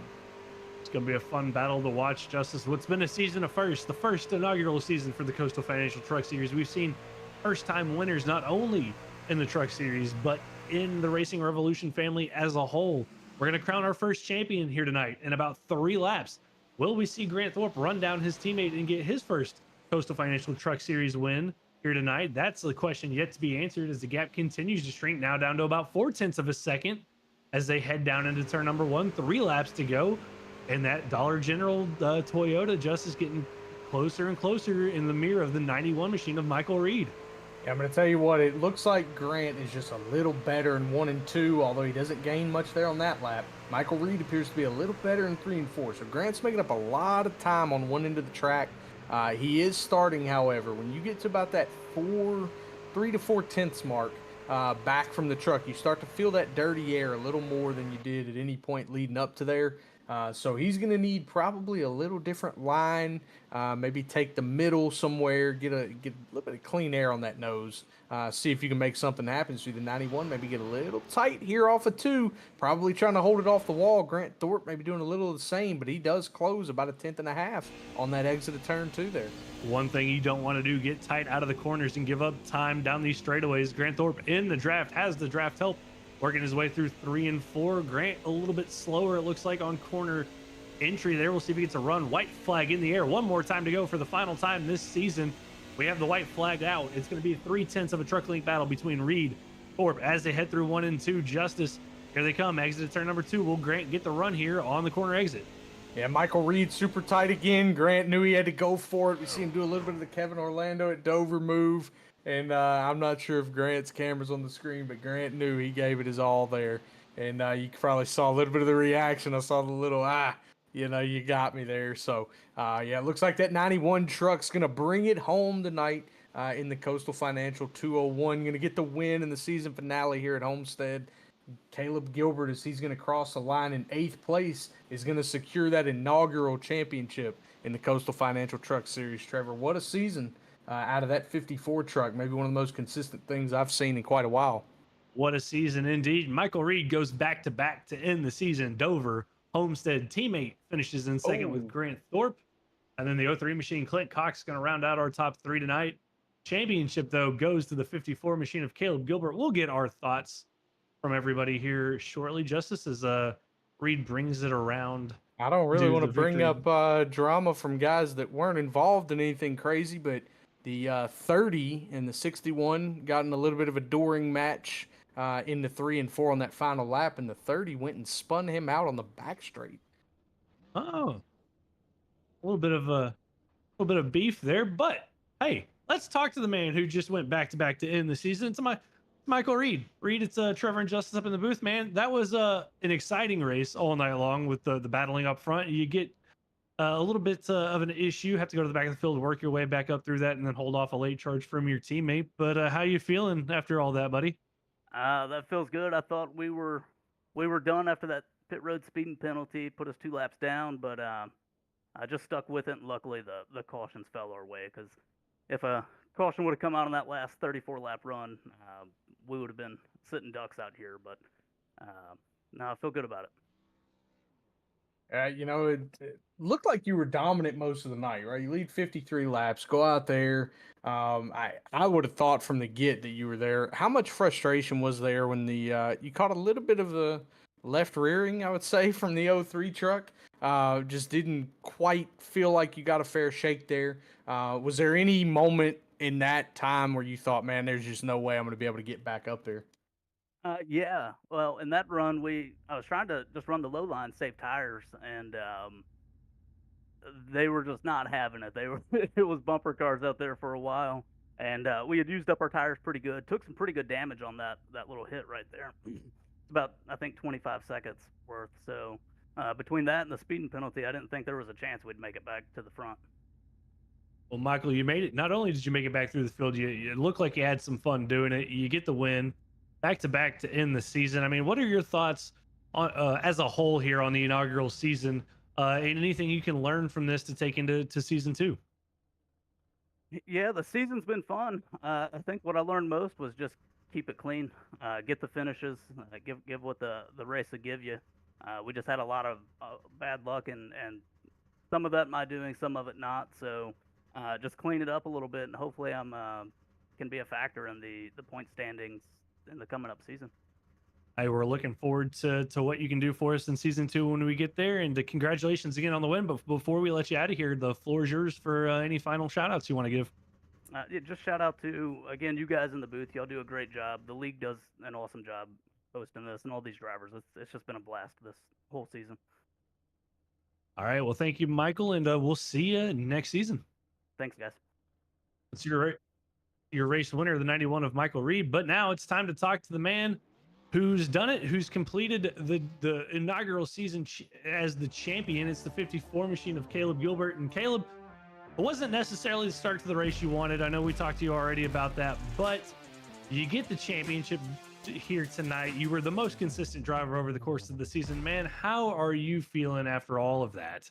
Oh, that was way more stressful than it needed to be. I mean, uh, I don't think there's ever been a worse start to a 27-point lead in a championship race ever. I don't think I can think of anything any bit close. But that's what we do here at Racing Revolution. We like to entertain, and if I have to throw it away or almost throw it away, I'll do it. But no, it's a great feeling. Especially in season 1, you want to come out, set the tone, be here every week. Um, the first one always feels better than most, I would say.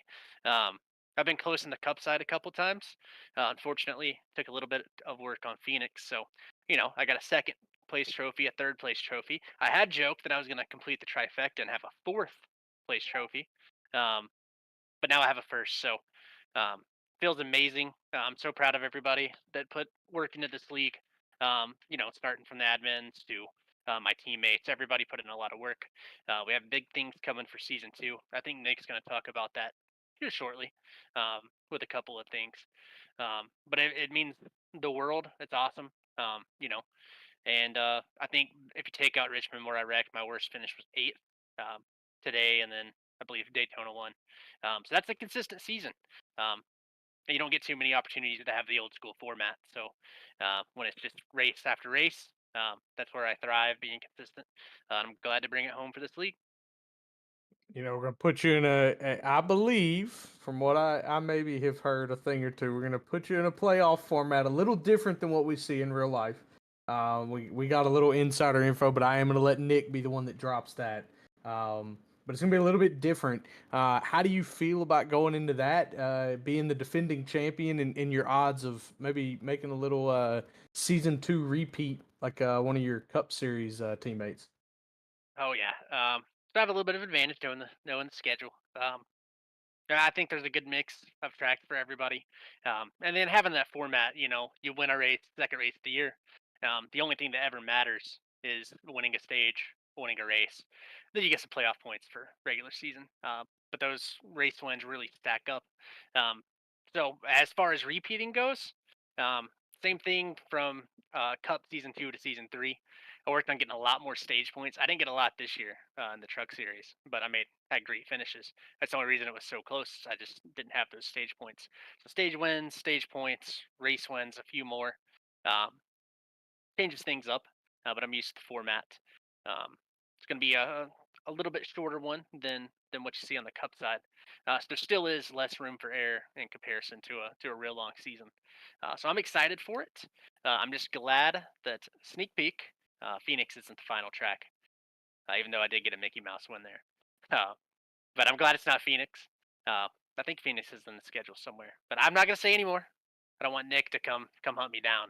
That's what he likes to do. Hey, I know a certain commentator up here that's got a Mickey Mouse win at a certain racetrack because of some things that happened. But a win's a win is what I was told. So Caleb, Mickey Was Mouse that wins still count. was What? that did that happen to be here at What Homestead? happened to be at this very track, Caleb? You Hey, Oh, gotta. I Isn't think that I where? Hold remember. on, you finished second, I believe, in that Yeah, race, Caleb. Do yeah. you remember which commentator won that? I think I remember the 12 car going to victory lane after seeing the 21 going across my windshield there up towards the top of the racetrack. I do remember that quite fondly. Going, Rob. You know, it was tough scenes, but you live, you learn, you laugh, you yell. Things happen. I mean, we're all one big, I'd say, happy family here at the Happy Racing family. Revolution, the league. But Caleb, a little bit about that. I mean, you moved up. You are in that part of the admin group here in the Truck Series. I mean, what has been your experience here in this first season? And then, of course, any final shout outs you want to give us before we let you get out of here? Yeah, I mean, a huge shout out to the admin team, everybody that stepped up. Grant, Nick, they have that experience from the Cup side, so you lean on them a little bit heavy on some of the harder decisions. But Trevor, Michael Bennett, and myself, bit of a learning curve at the start. Um, but I think it was really smooth sailing. We pretty much agreed universally on everything, and if we don't, we're able to have that open conversation. And I think it really pays off in the end because if an admin team can work well together, the drivers in the league can come to the admin team with whatever it may be. They feel free to ask for advice. So I couldn't ask for a better start to the season, or start to the truck league, than what we've got. Big shout out to those guys. Shout out to Burns, Fike, the teammates.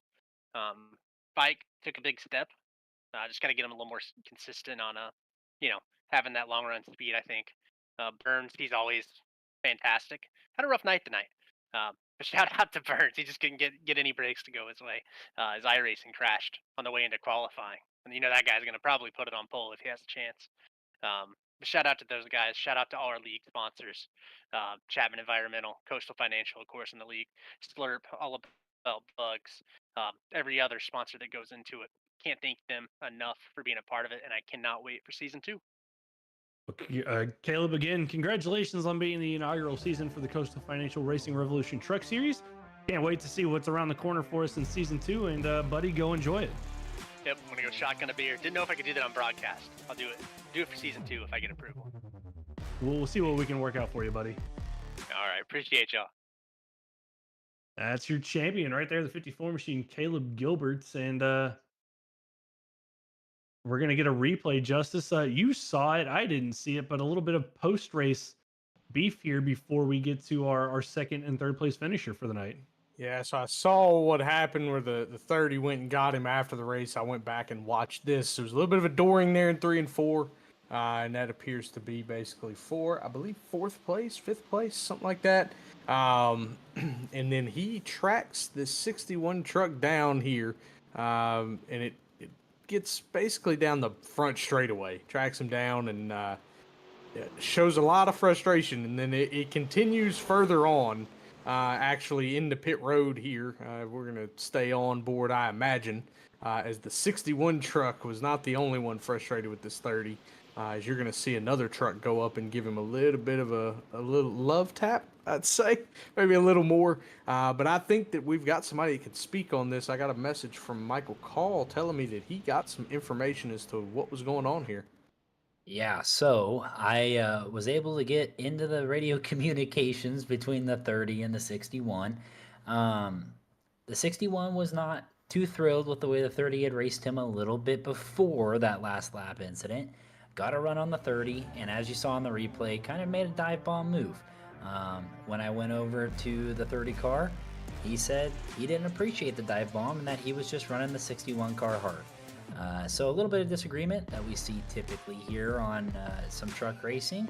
So it is what it is. Obviously, we don't like seeing the wrecked race cars at the end of the race, but it happens. So both guys are over it, and we're going to move on into season 2.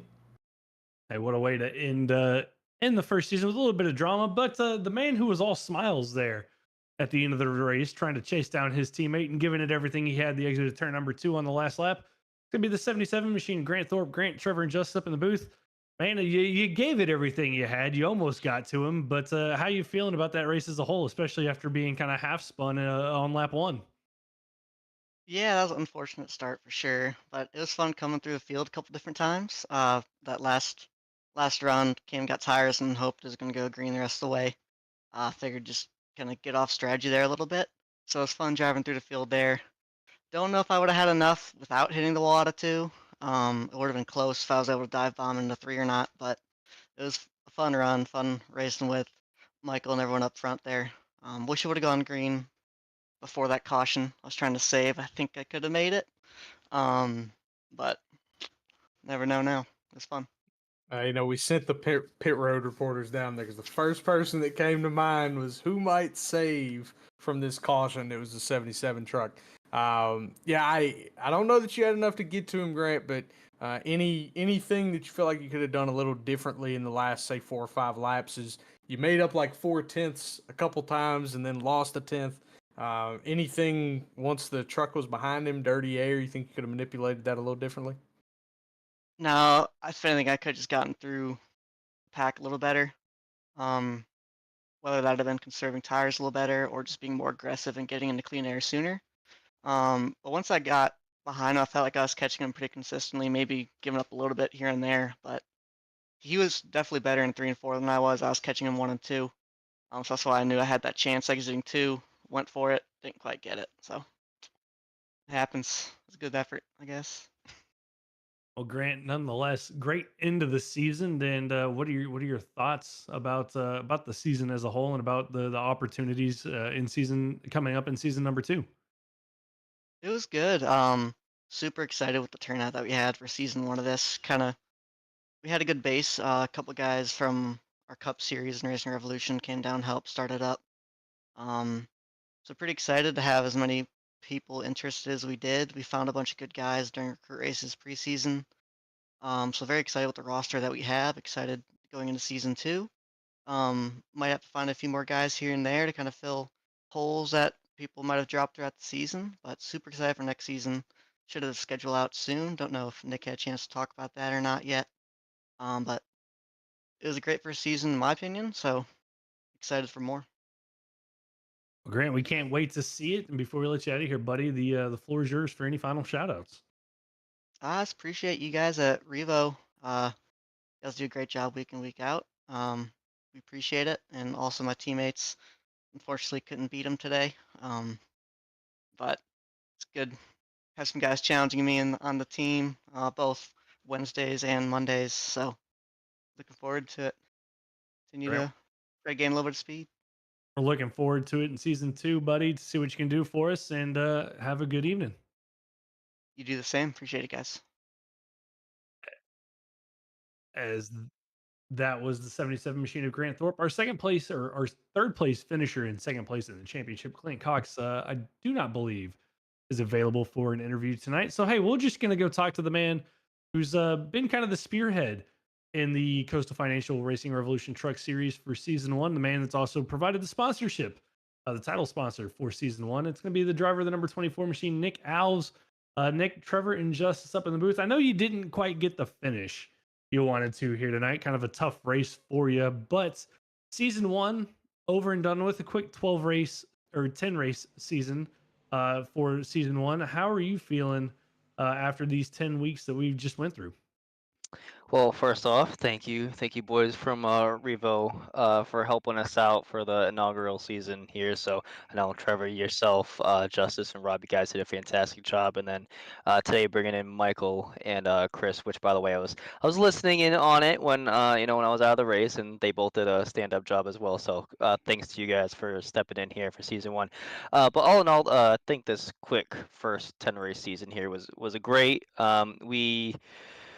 We actually had a lot more participation than we thought we were going to get from a very first season. It comes with the added incentive of having a cup league already established with 35 plus guys showing up every single week. So big shout out to those cup guys that came in and wanted to run double every single week. So that was fun. But yeah, no, I think season 1 went really well. There was a lot of things that we learned both on and off the track as admins. Also a big shout out to Caleb, Trevor, and Bennett coming on as truck admins since they aren't already admins to begin with. Grant obviously was and myself are cup and truck admins, so big shout out to those 3 for stepping up and playing a big part in this as well. But all in all, I think season 1 went really well. We had a lot of guys show up, which obviously participation is the number 1 thing. We also had a lot of clean racing. I know some of it this race and last week may have not proved that, I guess you can say. But all in all, I think the truck racing was a lot better than we thought we were going to get, especially with new faces and new places and guys trying to get a feel for each other. Bro, I'm just trying to figure out what kind of info are you willing to give us right now on season 2? I spoiled just a little bit and said that we had an idea of a different playoff format. Anything you're willing to share as we close out season 1 broadcast here? Yeah, I can give you as much as I have right now. I know we're gonna probably basically to spill the beans this whole week. So big anyone that's listening right now, here's breaking news, I guess.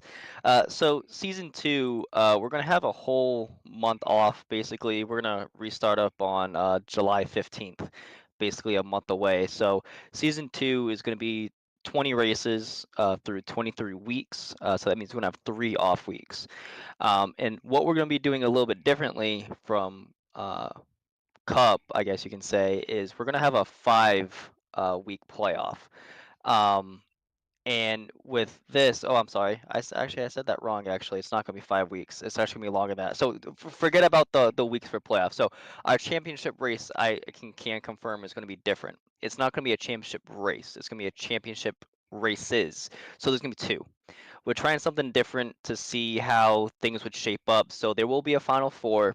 Those final 4 will race it out. Obviously, whoever accumulates the most points at the end of 2 races will be the champion. So that's, I guess you can say, is the major difference next season going forward. Obviously, this season we didn't have any drops. We are going to be doing drops next season. We're still talking what that number is going to be. So season 2 is going to run from July 15th all through December 16th, and the plan for that was to align how we do Cup with mirroring the IRL schedule. We're trying to get trucks to basically do the same thing. The only thing that's different with us and that trucks, IRL trucks take a lot of weeks off. We are not going to do that because we want to make sure guys are in the saddle and revving to go every single week. We're obviously going to take holiday weeks off. So as of right now, we are doing teams. So we're going to be implementing team points next season. Um, we are obviously going to have a championship 4. All 4 will get trophies. We are going to do a rookie of the year. We could have done it this year, but we would have basically had 30 guys running for rookie of the year, so we opted not to do that. And then there's a fun little thing that we're thinking about doing, either a dash for cash or an in-race tournament. So we'll see what happens. A lot of things will still be finalized, but that's basically the chunk of everything right now. Well, Nick, that's exciting news to hear, especially the difference in the playoff format, and that's what I'm personally be looking forward to seeing how that's going to play out, especially those last 2 races with 4 drivers and kind of a whoever can accumulate the most points. It's going to be fun to watch, and especially that, and then the races as a whole. I mean, I think you guys put on a great show for these 10 races that this short season was, and definitely looking forward to the upcoming season 2. But Nick, before we let you out of here, man, to go enjoy the short break that y'all have, any final shout outs or any other kind words that you would like to give? I gotta shout out the people here.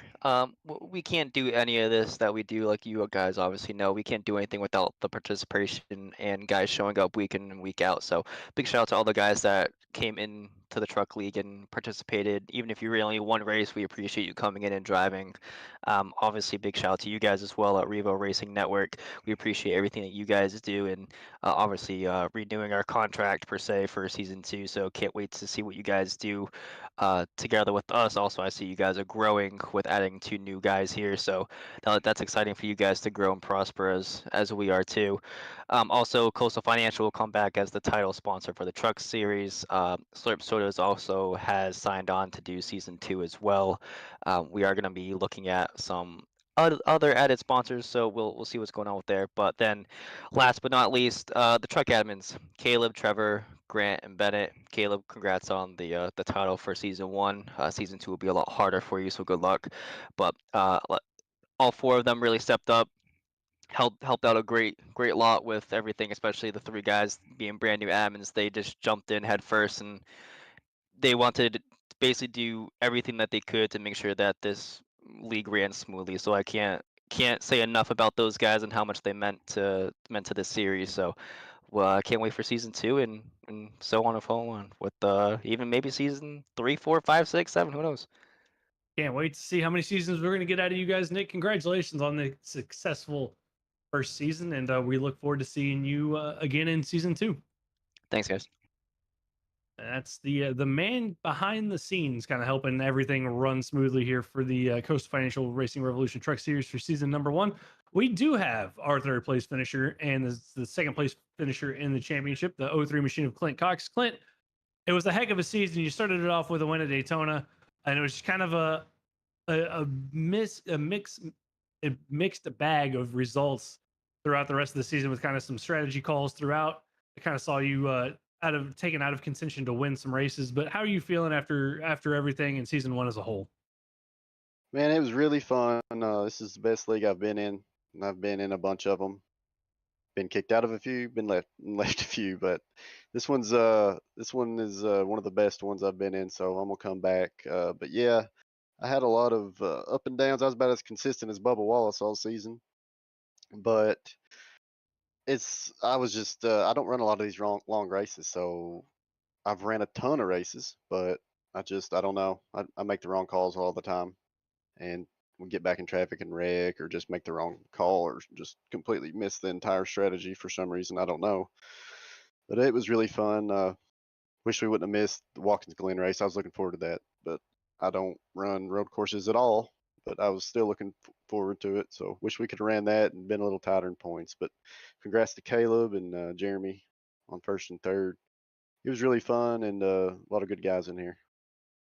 Yeah, some you talked there about some learning points, right, that you're going to take in the next season, the longer races, and I'm sure learning from the strategy of this season and how you're going to plan that. But what do you think it takes next season? We just heard from Nick. I don't know if you're tuning into the broadcast. We get a little different, basically setup next year. We get a 2-race finale, accumulation of most points. So, what's the strategy looking like? What do you think it's going to take to get into that Final Four? Just being consistent, showing up to every race. Sometimes stuff pops up and I can't make it, but I intend on coming to every race. And I do like the 2-race combination there. I think they should do that in real life in the Cup Series, or at least 3 races or something like that. It doesn't put everything on one race, so I think that's a really good thing. I'm just going to try to not make a bunch of dumb pit strategy moves and finish as good as we can. Clint, can't wait to see what you're going to put out for us there in season 2. Again, congratulations on the great run this season with the inaugural win at Daytona and finishing a runner-up in the championship. But before we let you out of here to go enjoy the off season, any final shout-outs you want to give us? Yeah, thanks to you guys broadcasting for us. That's always a cool thing, and hope you guys get to do it next year. Y'all do a really good job. And thanks to Coastal sponsor and the Slurp sodas. They give me $25 there at the start of the year for winning that race, so I appreciate that from them. And just really good group of guys. I really enjoyed it, and can't wait to come back. Well, can't wait to have you back for season 2. And again, congratulations on your success in season 1. And we'll let you out of here to go enjoy your off season. All right, thank you guys. Appreciate it. And that was second place, or the runner-up in the championship, the 03 machine of Clint Cox. And Justice, it's been a heck of a season. I think we saw pretty much everything you could want in an inaugural season for a league, and we capped it off here tonight. Final results: Michael Reed gets the win in the final race of the season. Grant Thorpe, Clint Cox, Frank Hughes, Waylon Turner, the top 5. But of course, the 54, Caleb Gilbert, gets the championship in the books. And buddy, I gotta say, it was a blast calling all these races with you. Yeah, fun little 10-race season. These guys taking a little bit of a mold from things they've learned in the past, and they managed to make this thing even better. So I expect more of the same next season. We're going to get some full fields, if I had to guess. You have a whole lot of trucks showing up, as these guys are going to take about 4 weeks off. I do believe that they intend to do a little recruiting. So we're going to see some new faces. We're going to see some rookies. They talk about having a Rookie of the Year battle. I know that's something that gets proud chasers in the Cup Series. We got guys that live and die by that. They love it. So, yeah, glad to see these guys carry that into the Truck Series. Glad to see them carry some different momentum in, some different things. This playoff system they're going to try, I love it. Gives us a whole lot of talking points all season long, Trevor. So, yeah, been fun. You and Rob up here in the booth. Really appreciate Chris Nail, Michael Call coming in tonight, doing, a little 40-lap run there. They did fantastic. And then they did some great pit road work behind the scenes, going to the drivers, going to the crew chiefs, getting some information, keeping the broadcast, more, I would say more informed than maybe sometimes we can get. So glad to have those guys around, and hopefully they continue to stick around. So, yeah, good little wrap to the season. Congrats to Caleb, and congrats again to Michael Reed on the win tonight here at Homestead.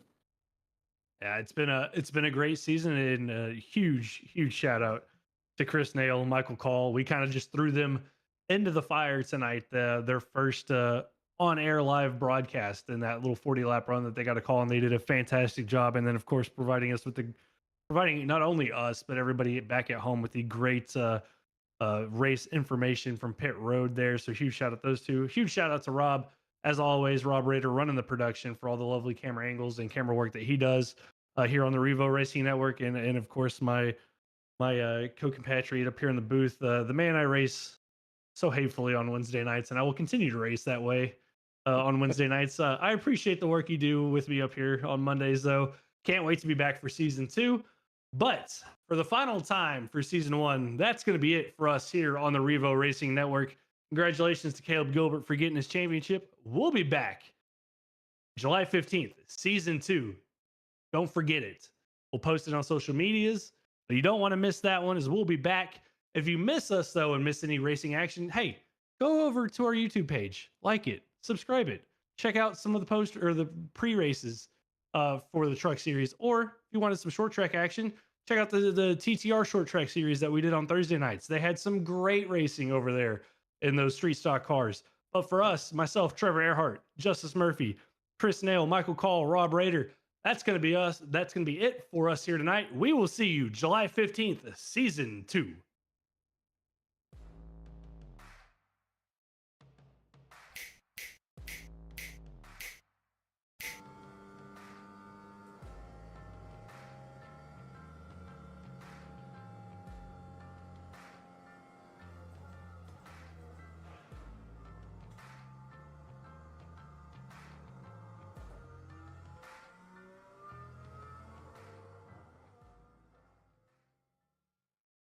All About Bugs Tennessee Pest and Termite Control is all about family too.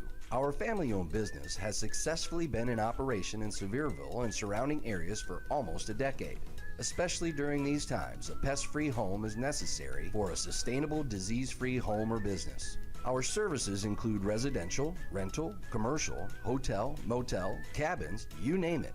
Free quotes and inspections for new customers, and most of our services are contract-free. Our All About Bugs Tennessee family is devoted to delivering the best possible pest control service with a friendly smile.